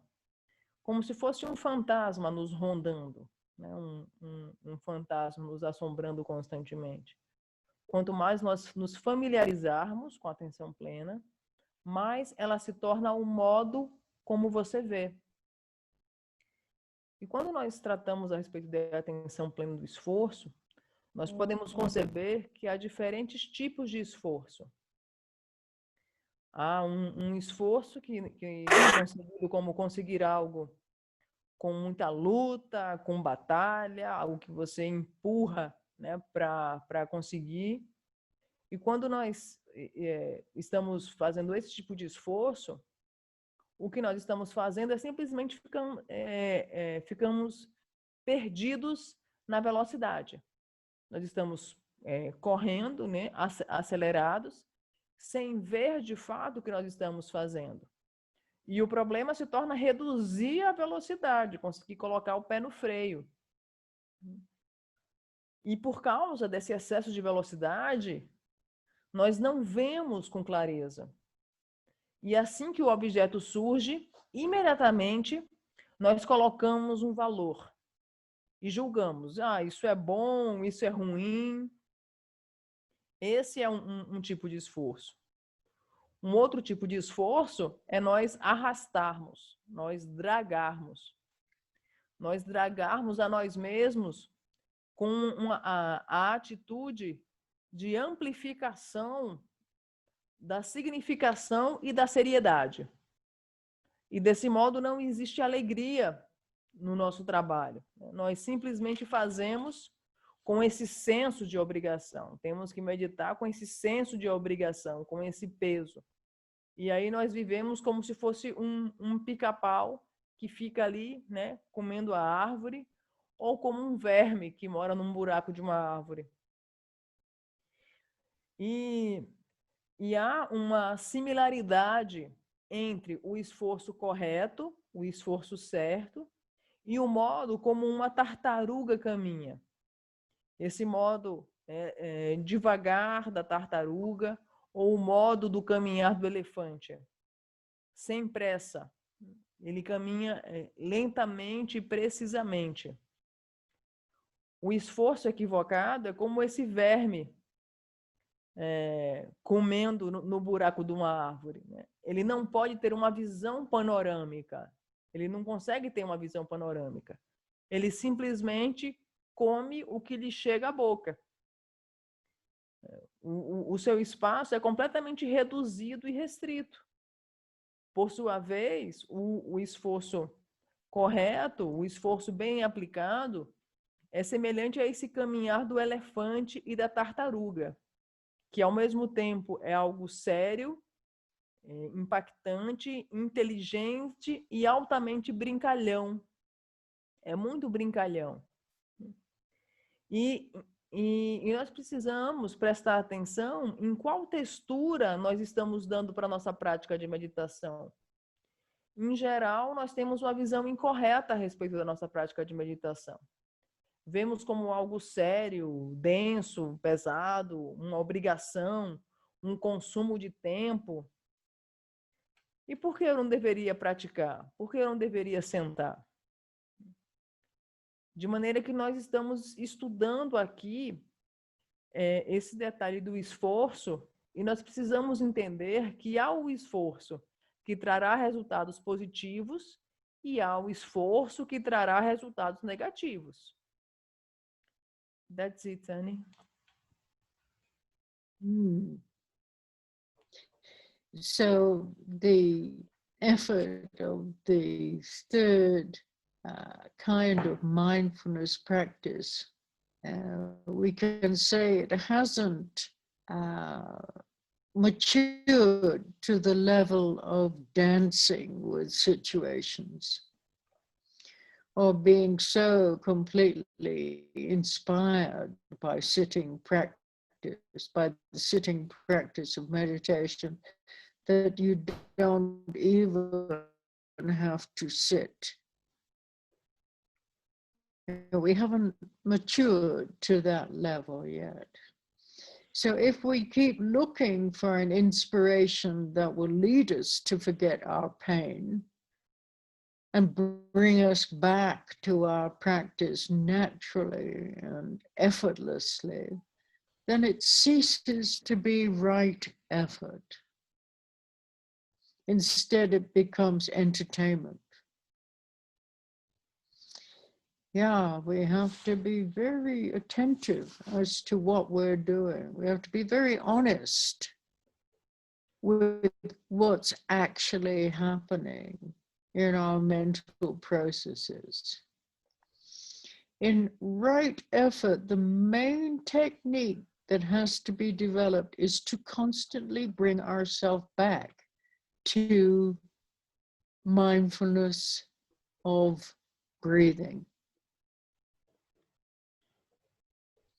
When our mind begins to wander, then we realize it and bring it back. And as far as the sitting practice of meditation is concerned, this technique is an extremely effective and useful trick. It's a very useful support to actually sit correctly. The interesting point about the technique of bringing our mind back is that we don't have to prepare. We don't have to hold our mind and drag it back as if we're trying to prevent a naughty child from doing something terrible. Trying by deliberate effort to bring our mind back to the body, to the consciousness, to the here and now, it seems to go against the general rhythm of expanding and going out with the breath. You know, how many times this idea that when we breathe out, we just let go, just let everything dissolve into space and just rest. Rest for a moment before breathing in. Then one begins to see more and more space. one doesn't get lost so easily in the objective world that we're creating, but we can rest more and more in this open, spacious nature. So instead, we are simply bringing our mind back from the dream world into reality. We are breathing and we're sitting, and that is what we're doing. And we should be doing that completely, fully, and wholeheartedly. If you do that, there's nothing else to do. The rest will reveal itself naturally to you. Okay, go on.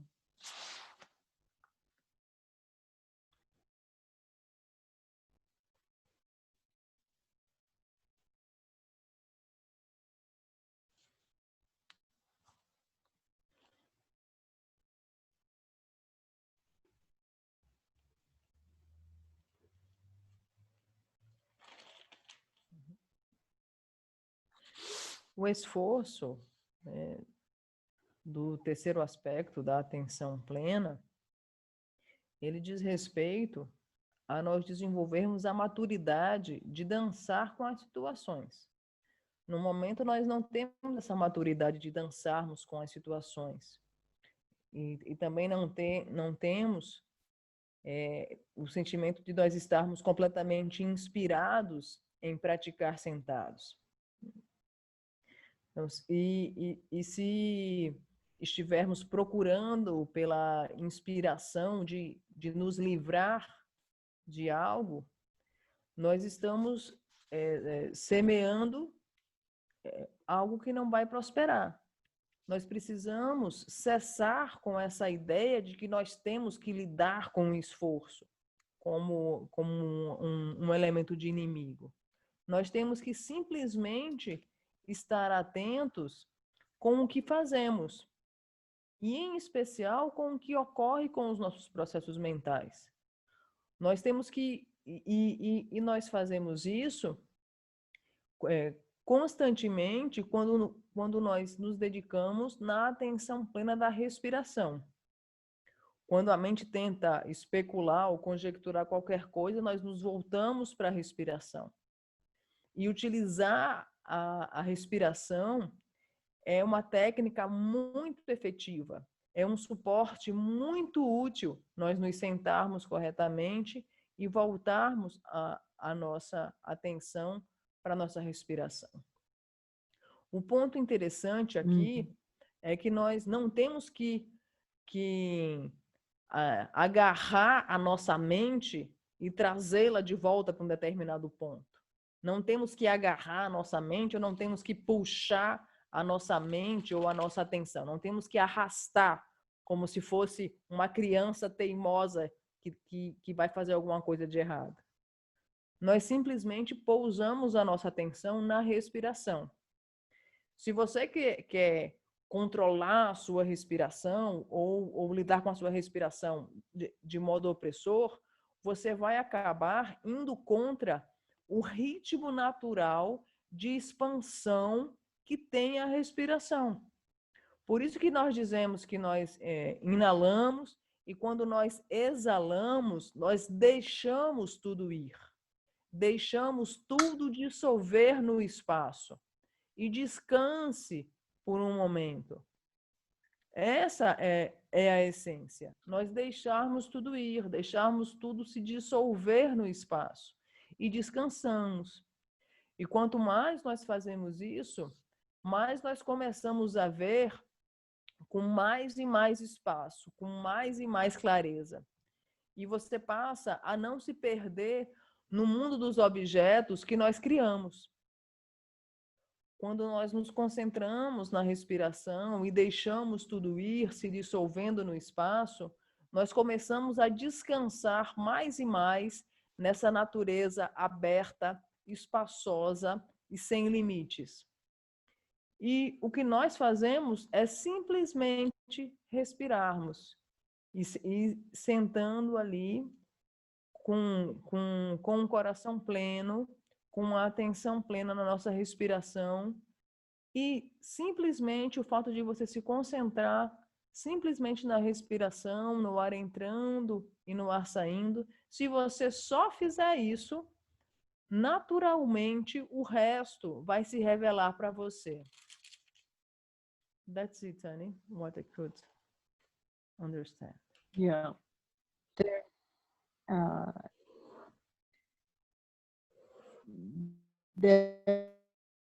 There is a way to bring our mind back, the abstract watcher, abstract observer, or abstract watcher. The abstract watcher doesn't have an aim or a goal.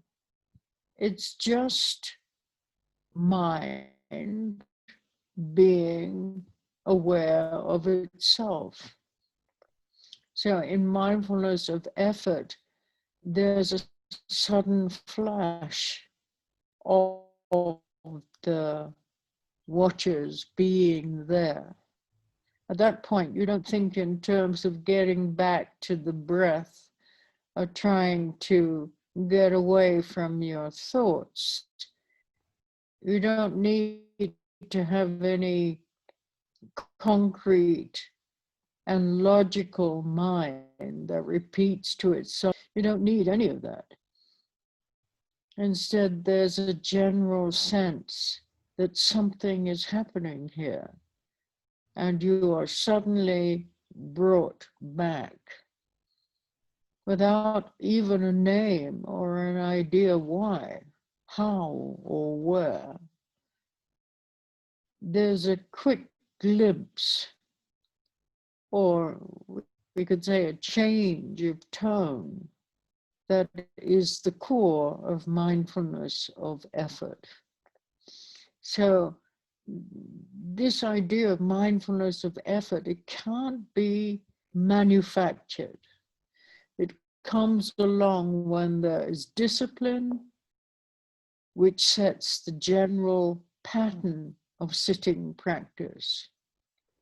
So once you have the attitude or idea of discipline, then there's something that reminds you that is what we're doing. That again and again and again, it comes back to you. That what? And what is that? It no longer applies. It's just, it brings you back to that moment of presence. So the mindfulness of effort, it kind of triggers, you know, like a gun, it triggers an entirely new way of thinking, a new state of consciousness that brings you back automatically to sitting practice. It just brings you back. It brings you back to the mindfulness of breathing and the general awareness of well-being, because it becomes more and more natural. Right effort is instant effort. It's not calculated effort.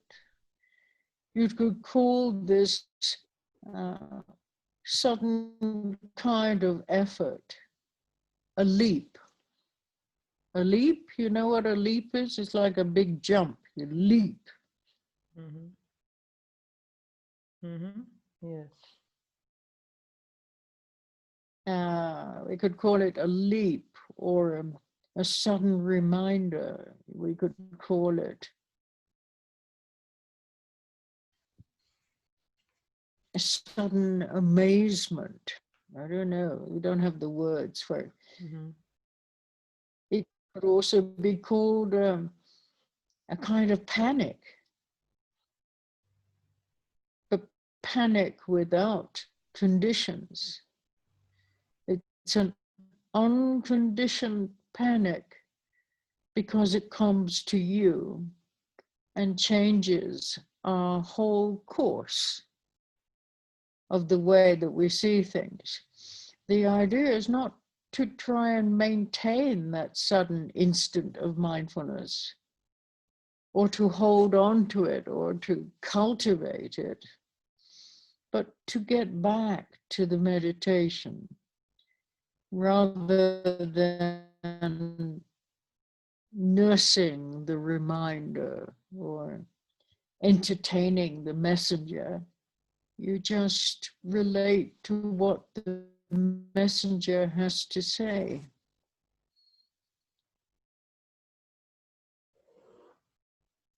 Please don't get caught up in the words. We have to try and find the meaning here, and sometimes the words are not so clear to be able to communicate the meaning. So it's about what the messenger has to relate, or what the messenger has to say. The sudden flash of effort or instantaneous reminding is kind of universal to all practices of meditation, from the Theravada practices up to the highest level of Tantra. Therefore, effort is the most important point in the practice of meditation, because it brings you back. It brings you back to the essential point. Otherwise, we just get lost. We get lost in a lot of elaboration, a lot of fabrication, a lot of and our practice, the essence of our practice gets lost. So the trick of bringing our mind back does not only apply to the time of sitting meditation, it also applies to post-meditation or daily life experiences, or we could call it meditation in action. It applies to day-to-day living. In the case of eating, for instance, you don't meditate on the breathing while you're eating, you just eat. And when that flash comes up, you relate with the food. So in daily life, that sudden jerk, I don't know whether I can use that word, that sudden, those sudden flashes, they happen constantly in our life. They bring us back. We need many of these flashes because we're always getting lost. We're getting lost in our projections. So we need these sudden flashes to bring us back to the essential point again and again and again. All right, Kana.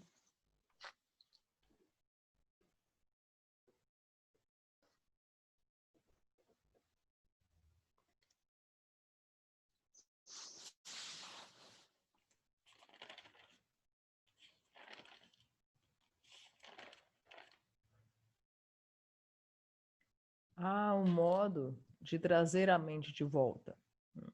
Há um modo de trazer a mente de volta a esse observador abstrato. E esse observador abstrato, ele não tem objetivo ou meta. Ele só tem consciência de si mesmo. E a atenção plena do esforço envolve o reconhecimento de que o observador está ali. Só que você não tem que ter a mente concreta ou lógica que repete. Você só tem que ter esse senso geral de que algo ocorre ali, sem ficar questionando a respeito de nome, de como ou de onde ocorre. Simplesmente há um rápido lampejo chamado de atenção plena do esforço.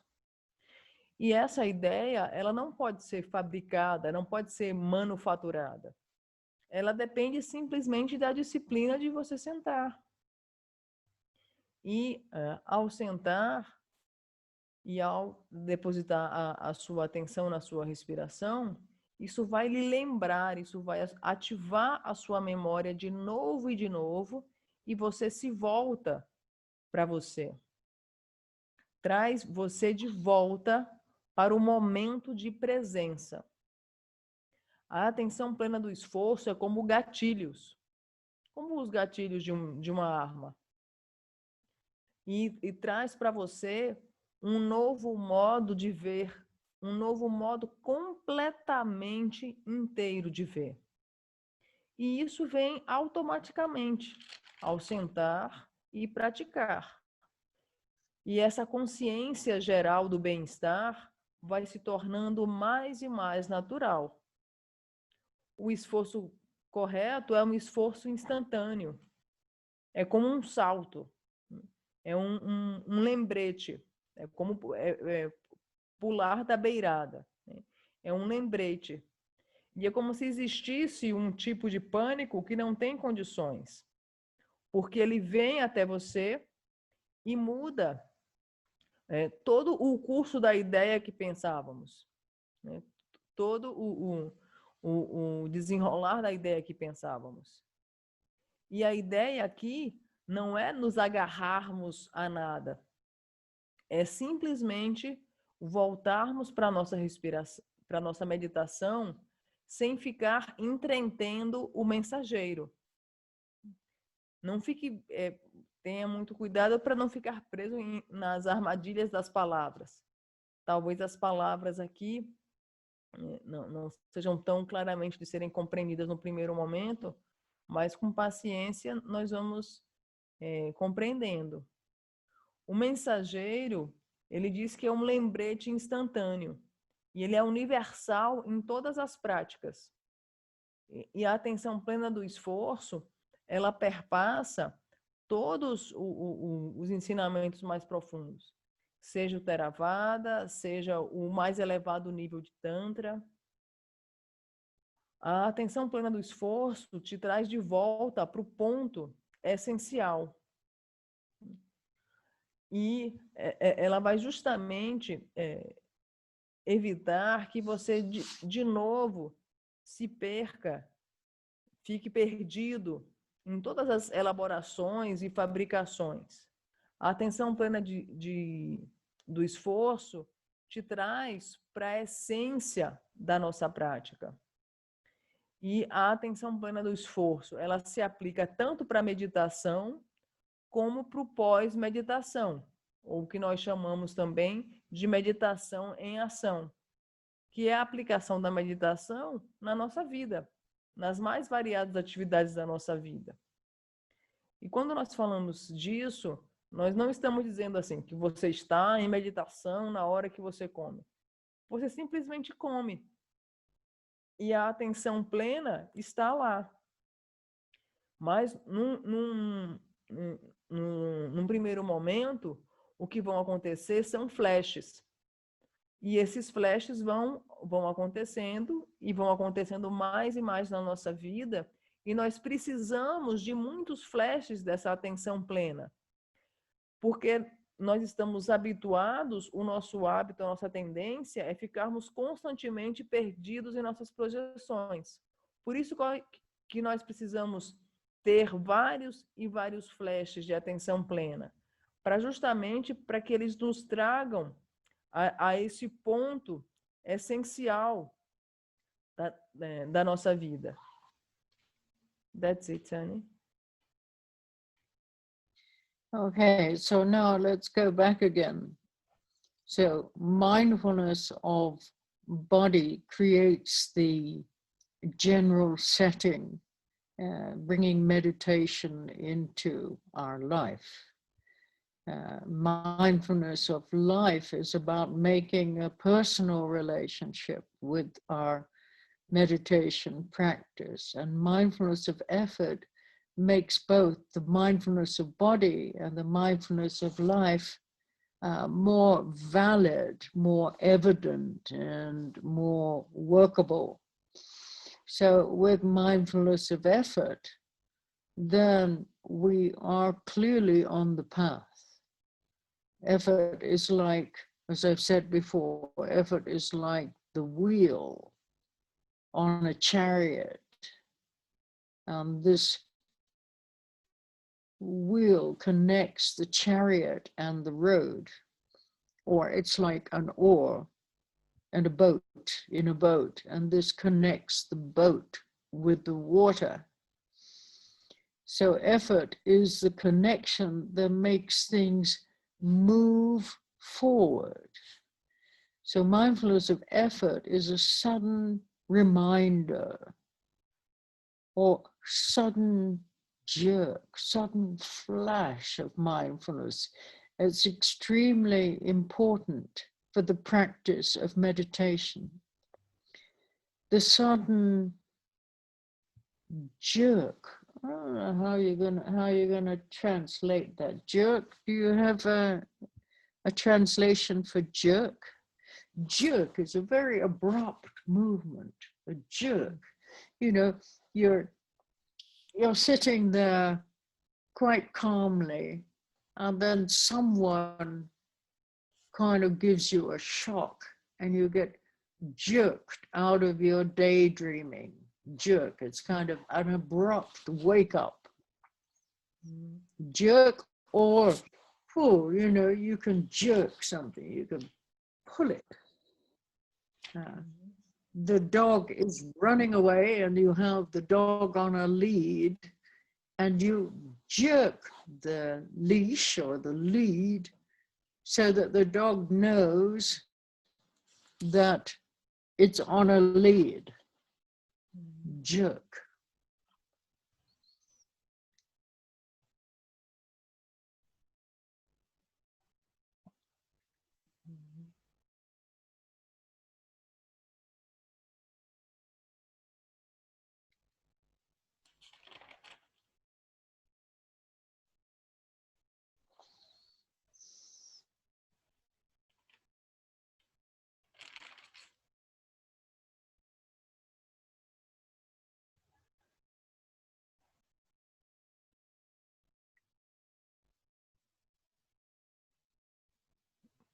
Esses flashes, eles acontecem constantemente na nossa vida e nós precisamos de muitos deles para justamente nós vencermos esses hábitos de ficarmos perdidos em nossas projeções. E quando nós tratamos de atenção plena, nós estamos tratando da atenção plena do corpo, da atenção plena da vida e da atenção plena do esforço.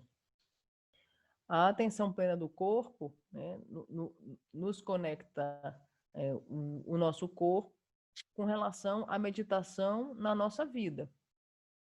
E quando nós tratamos da atenção plena do esforço, a atenção plena do esforço faz a atenção plena do corpo e a atenção plena da vida muito mais válidos, muito mais evidentes e muito mais trabalháveis. Porque a atenção plena do esforço, ela é como as rodas de uma carruagem. Ela conecta, essas rodas conectam a carruagem com a estrada e permitem que a carruagem caminhe para frente. A atenção plena do esforço faz as coisas andarem para frente. O esforço faz as coisas se moverem para frente, seguirem adiante. E nós precisamos de muitos e muitos flashes da atenção plena. E é algo extremamente importante, porque nos ajuda a nos despertar, nos ajuda a fazer esse movimento abrupto de nós acordarmos, de nós despertarmos. That's it, Tani, what I could understand. So this, how are you translating jerk, Carla? Jerk, Sudden jerk. movimento abrupto, repentino. Movimento brusco, repentino.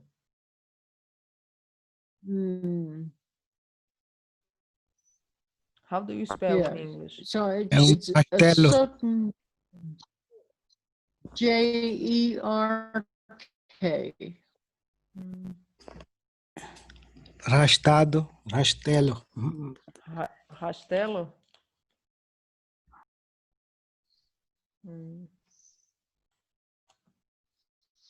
So it's a sudden jerk of effort. It's not about improving your meditation. Don't get this wrong. It's not about improving our meditation, but about bringing it back to the ground, to the basis, bringing it back to the ground, sitting on a cushion and breathing. That's our ground, our grounding. So with that sudden jerk, you are meditating properly. Without it, you could be sitting for 5 hours a day and find that you've only actually gotten back to your breathing practice only maybe 15 minutes out of that 5 hours.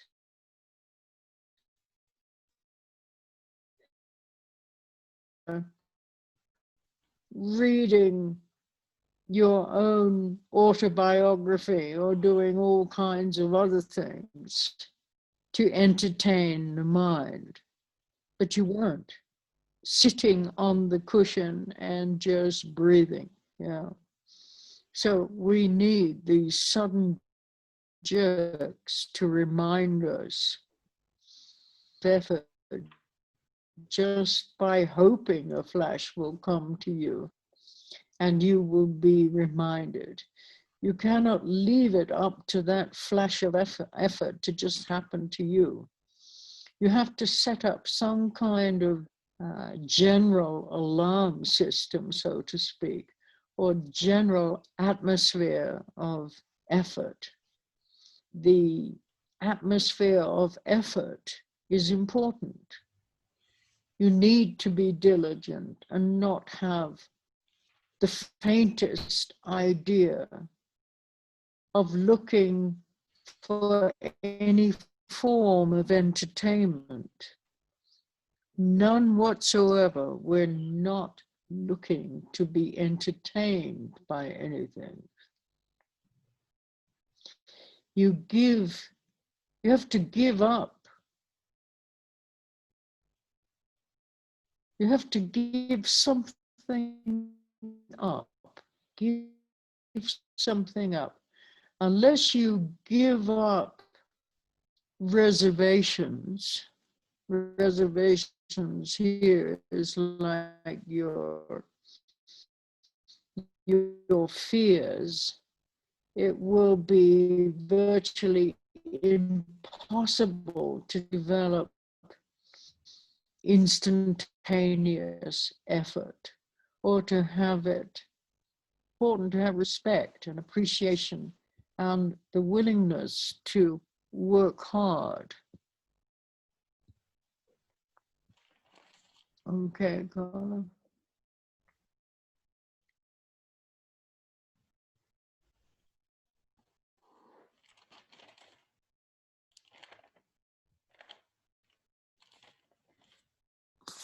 Então, o que nós estamos tratando aqui não é a respeito de aperfeiçoar a sua meditação ou melhorar a sua meditação. É sobre nos trazer para o chão, nos trazer para o solo da meditação. Porque sem a atenção plena do esforço, o que pode acontecer? Simplesmente você pode meditar por 5 horas seguidas, fica sentadinho lá na sua almofada de meditação por 5 horas seguidas, mas quando você vai, de fato, computar o tempo que você ficou em atenção plena, vai ser simplesmente 15 minutos. Então, não fique querendo ler a sua autobiografia para entreter a sua mente. Você em geral, o que nós queremos é sempre estarmos nos divertindo com algo, nos entretendo com alguma coisa, para entreter a nossa mente. E nós acabamos não querendo nos sentar, fazer algo muito simples, que é nos sentar na almofada e simplesmente prestar atenção na nossa respiração. Você não pode simplesmente deixar que a atenção plena do esforço venha naturalmente. Você tem que criar e organizar uma atmosfera propícia para gerar esse esforço. Você tem que ser diligente. E você não tem que ficar procurando uma forma de diversão, uma forma de entretenimento. Você simplesmente tem que desistir de algo. Tem que desistir das suas reservas, né, dos seus medos e desistir do impulso de querer desenvolver um esforço instantaneamente. That's it, Tony. Okay, we'll leave the teaching there today. And I'll answer Adriano's question or feedback if he has any. And anybody else have any questions for the last 10 minutes or so? Então, vamos pausar os nossos estudos por aqui hoje. E se o Adriano quiser fazer os seus comentários ou dar o seu feedback a respeito da prática da semana, e depois do Adriano, se outra pessoa quiser fazer alguma pergunta ou algum comentário ou algum feedback da sua prática, fiquem à vontade. Adriano, pode falar, querido. Se ele estiver aqui. Oh, never mind, he can ask his question next week if he's not here now. I don't see him here. Okay, anybody else have any feedback or any questions? How are you, Gal? How are you doing? Gal? Hi, Annie, I'm fine. Hello. Oh, Annie? You? How's your back? How's your spinal condition, Gal? You okay? Como é que tá as suas costas, Gal? Como é que tá a sua condição da sua coluna? Ok, agora bem. Good. Oh, Annie, eu tenho feito essa prática da chamata e eu também coloquei no meu celular, não 10 vezes, mas eu coloquei de meia em meia hora. Então, desde 5 da manhã até as 22 horas, eu coloquei. E isso é bom porque em algum momento isso já começa a acontecer de uma forma mais solta, né? Nem sempre eu me vinculo ao alarme para poder ir fazendo. Às vezes, instantaneamente vai aparecendo. E vem surgindo também, Anne, muitos insights. Os ensinamentos parece que eles vão ficando tão claros, e assim como os pensamentos, os ensinamentos também. E eu já acho que é uma pergunta. A questão quando ela coloca sempre, né, que em alguma situação você vai simplesmente tocar e deixar ir. Isso me respondeu ao que antes eu perguntava, mas como é que eu vou agir se não for através do processo mental, se não for através do pensamento?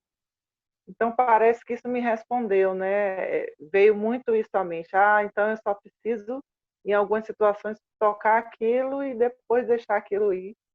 Porque isso, dessa forma, vai me ajudar a responder melhor ao mundo. E tem sido isso, Anne. Tem sido muito, muito bom, é muito mágico. Tem tido muitas emoções também, em algum momento. Hoje pela manhã mesmo, eu estava me culpando muito, porque eu tinha que praticar mais. E, como é que eu sou? Eu fiquei assistindo filme, não sentei na almofada e tal.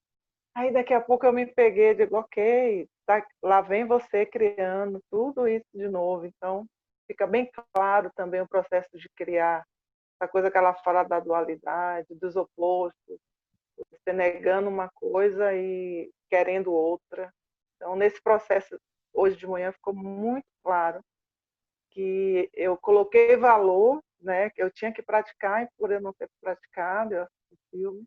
Então, ficou clara essa questão de negar uma coisa e correr atrás de outra. Tem sido muito bom. Obrigada, Anila.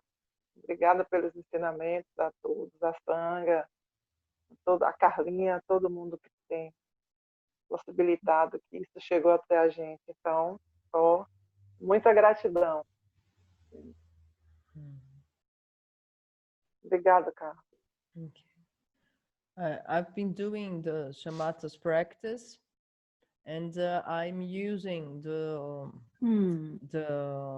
mind bell each 30 minutes. So from 5 a.m. to 10 p.m. Every 30 minutes the bell rings, and I didn't understand before how could I act if I don't use my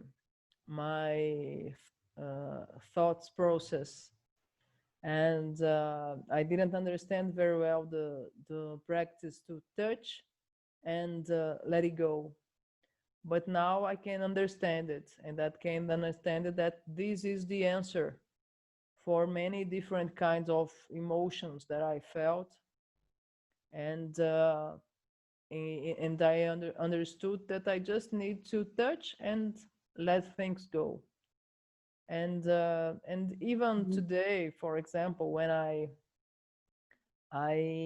judge myself that today I watch some movie, and I told to myself, oh Gal, you need to practice. You have to sit on your cushion, and I could laugh, and I could say, oh, here I'm going again.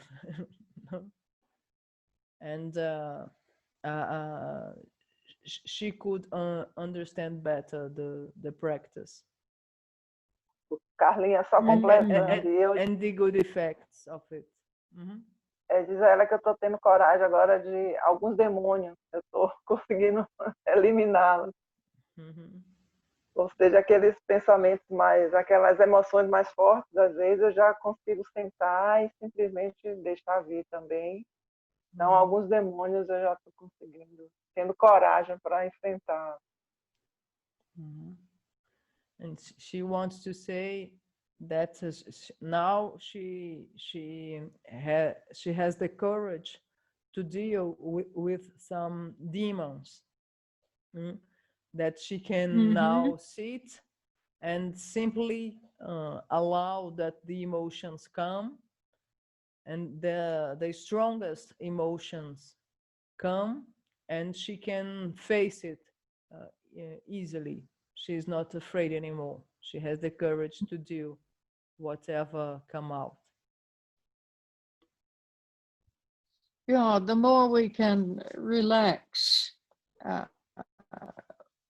and just be present, then whatever appearances arise, they self-liberate. This expression, self-liberate. You don't need to do anything. They will liberate themselves if you allow space. And how do we allow space? We relax and we breathe out, and we appreciate space. At the end of the exhalation, you just rest a moment before you breathe in, and you taste the space. We don't know space because we're always running after an object. We always want something. And running after an object is only the mechanism to maintain the subject. That's how we maintain this idea of self, is by running after an object and telling ourselves, no, it shouldn't be like that, it should be like this. all these stories that we constantly tell ourselves, and instead of just appreciating whatever appearance arises, it's all empty in nature. It has no value, no meaning, no content until we give it meaning, value, and content. We have to have confidence in this. We have thoughts.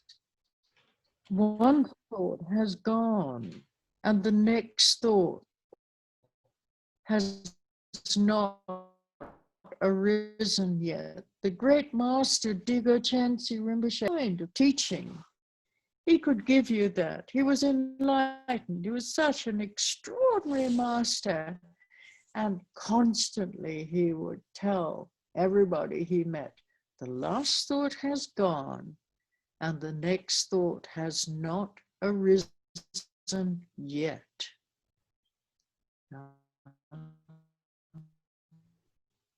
That's it. It's so simple, but we keep ignoring it. We don't want to hear this because it's too simple. And this is where we need our confidence in this space, knowing that this is our own nature.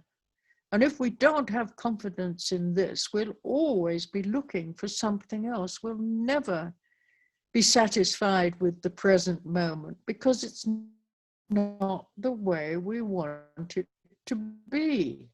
And the way we want things to be, so, we have to change our attitude towards practice. Really important. Otherwise, really not going anywhere. Okay, Carmen. Uhum.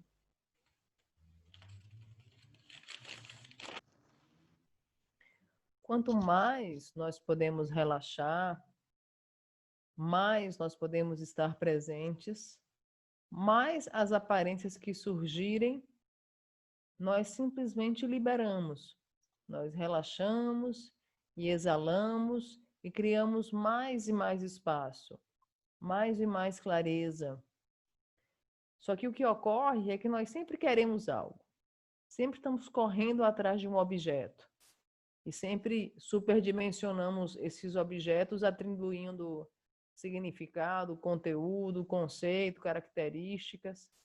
E esse é o mecanismo para nós mantermos a nós mesmos.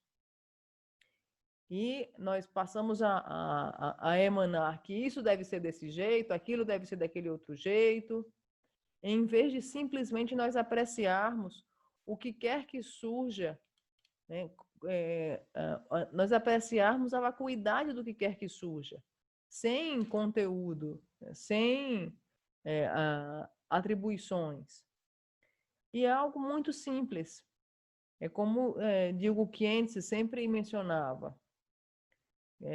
Esse ser tão grandiosamente iluminado. Um pensamento se foi e o outro ainda não se levantou, ainda não emergiu. É tão simples assim. Só que é tão simples, mas nós não vemos isso. E nós não vemos porque nós não estamos confiantes nisso. E nós nunca estaremos satisfeitos com o momento presente.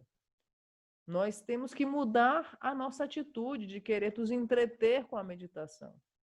É algo profundamente simples. That's it, Annie. Okay. Anybody have any questions before we Yes. close today? Igor has a question. Mm-hmm. Okay, Igor.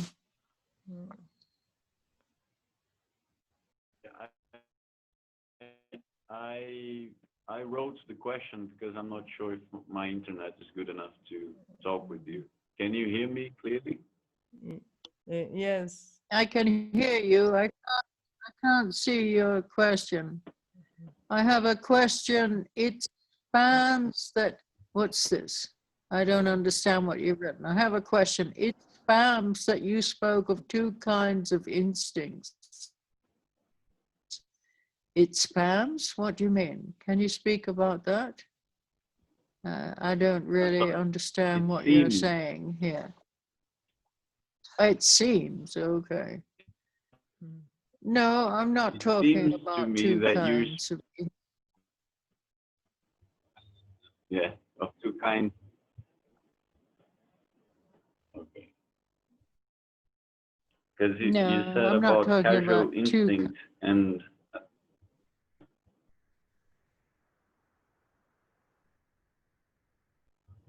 so I understood it wrong. Oh, don't worry about that. Yeah. Anyone else before we go today?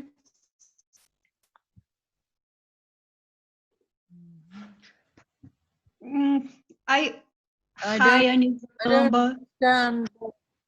Hi, Thelma. How are you? I am good. I am Great. delighted to see you, to hear you. And I would like to ask you about your computer. Has Paulo spoken to you? I'm sorry, the question is not about the practice. Okay, my love. Thank you for asking, Thelma. So I believe tomorrow is full moon, so please do some practice for full moon. If you haven't done any practice anyway, so now's another excuse. You know, full moon is supposed to have a very strong energy to support us. And I just want to thank you all for joining me and hope you all stay well. Here, I'm very fortunate in the forest, you know, then I don't need to worry about the virus. But the virus, COVID, is coming closer. You know, all the small towns around Alagoa, we're seeing cases of the virus coming in. At the moment, we don't have the virus. We don't have any cases of the virus in Alagoa because the whole city has been closed. They wouldn't allow any tourists into the city. But because of the economy and people putting pressure on the mayor, then this last weekend, he's opened the city so that the whole city has been absolutely full of tourists coming in from all over, especially from Sao Paulo. And this is a big problem because, of course, they will bring, you know, with them whatever kind of bacteria, virus, colds, whatever they may encounter in their own cities, then they will bring it into these small cities like Alagoa. The problem in Alagoa is we don't have any equipment. We don't have any respirators or any kind of medical support for anyone who might catch the virus. There is nothing here. So then, you know, we would have to take people out of the city. I don't know. All the other small clinics and hospitals are all full in the area. I don't know where people would go if they were sick. It's a very, very difficult situation. Anyway, just keep practicing. Yeah, we never know when our last breath might come along. Love to you all. And I hope to see you next week if all goes well. All right. Thank you, Carla, for being a wonderful translator. Thank you, And Annie. please check your email. Okay. Check your email sometime so that I can get a reply when it's urgent, because I have you all. Love you all. Ciao, ciao. Happy Tchau, birthday. boa noite. Feliz Obrigada. aniversário. Happy Thank you. birthday, Annie. Aniversário. Tomorrow is his birthday. Happy birthday to you, Annie. Parabéns, Happy Anizão. birthday! Thank you. I'll enjoy myself in the forest with all the birds and the animals. It's a very natural birthday present for yourself. Feliz aniversário, Anne. Thank you, Carla. Thank you. Beijo. Tchau, tchau. Tchau, Anne, boa Anne, noite. feliz aniversário, saúde. E ela tem que escolher o que vai ser mais benéfico. E ela está agradecendo a todos. E ela está lembrando que amanhã é lua cheia. Então, é um momento muito auspicioso para realizar práticas. E façam as práticas, né? Porque justamente é um momento muito auspicioso. E onde ela está, ela não tem que se preocupar com o vírus. Mas cada vez mais o Covid-19 está se aproximando de Alagoa. Antes a cidade não tinha nenhum caso, justamente porque o prefeito fechou a cidade. Ninguém entrava mais na cidade, a não ser se fosse o próprio morador da cidade, e estava fechado para o turismo. E só que o que aconteceu é que o comércio, né, passou e as pessoas passaram a pressionar muito o prefeito, e na semana passada ele abriu a cidade. E a cidade estava lotada de gente, né, vindo especialmente de São Paulo. Só que junto com eles vem bactérias, vem vírus, e em especial para as pequenas cidades como Alagoa. Só que Alagoa não tem respirador e não tem o suporte médico para qualquer pessoa. E todas as pequenas clínicas e hospitais que há na região, elas já estão lotadas. Então, nós não sabemos o que pode acontecer. Além disso, nós não sabemos quando vai ser a nossa última respiração. Então, aí foi mencionado que é aniversário dela amanhã, e aí ela falou que vai passar o aniversário dela lá na floresta, junto com os pássaros, né? E com os outros animais. Boa noite. Obrigada, Carla. Boa noite a todos. Boa prática. Obrigada, Carlinha. Obrigada, Carla. Boa noite a todos. Boa prática. Boa noite. Valeu, Carla. Gente, boa semana, boa prática. Muito obrigada Boa para noite. todo mundo que ajudou aí na tradução.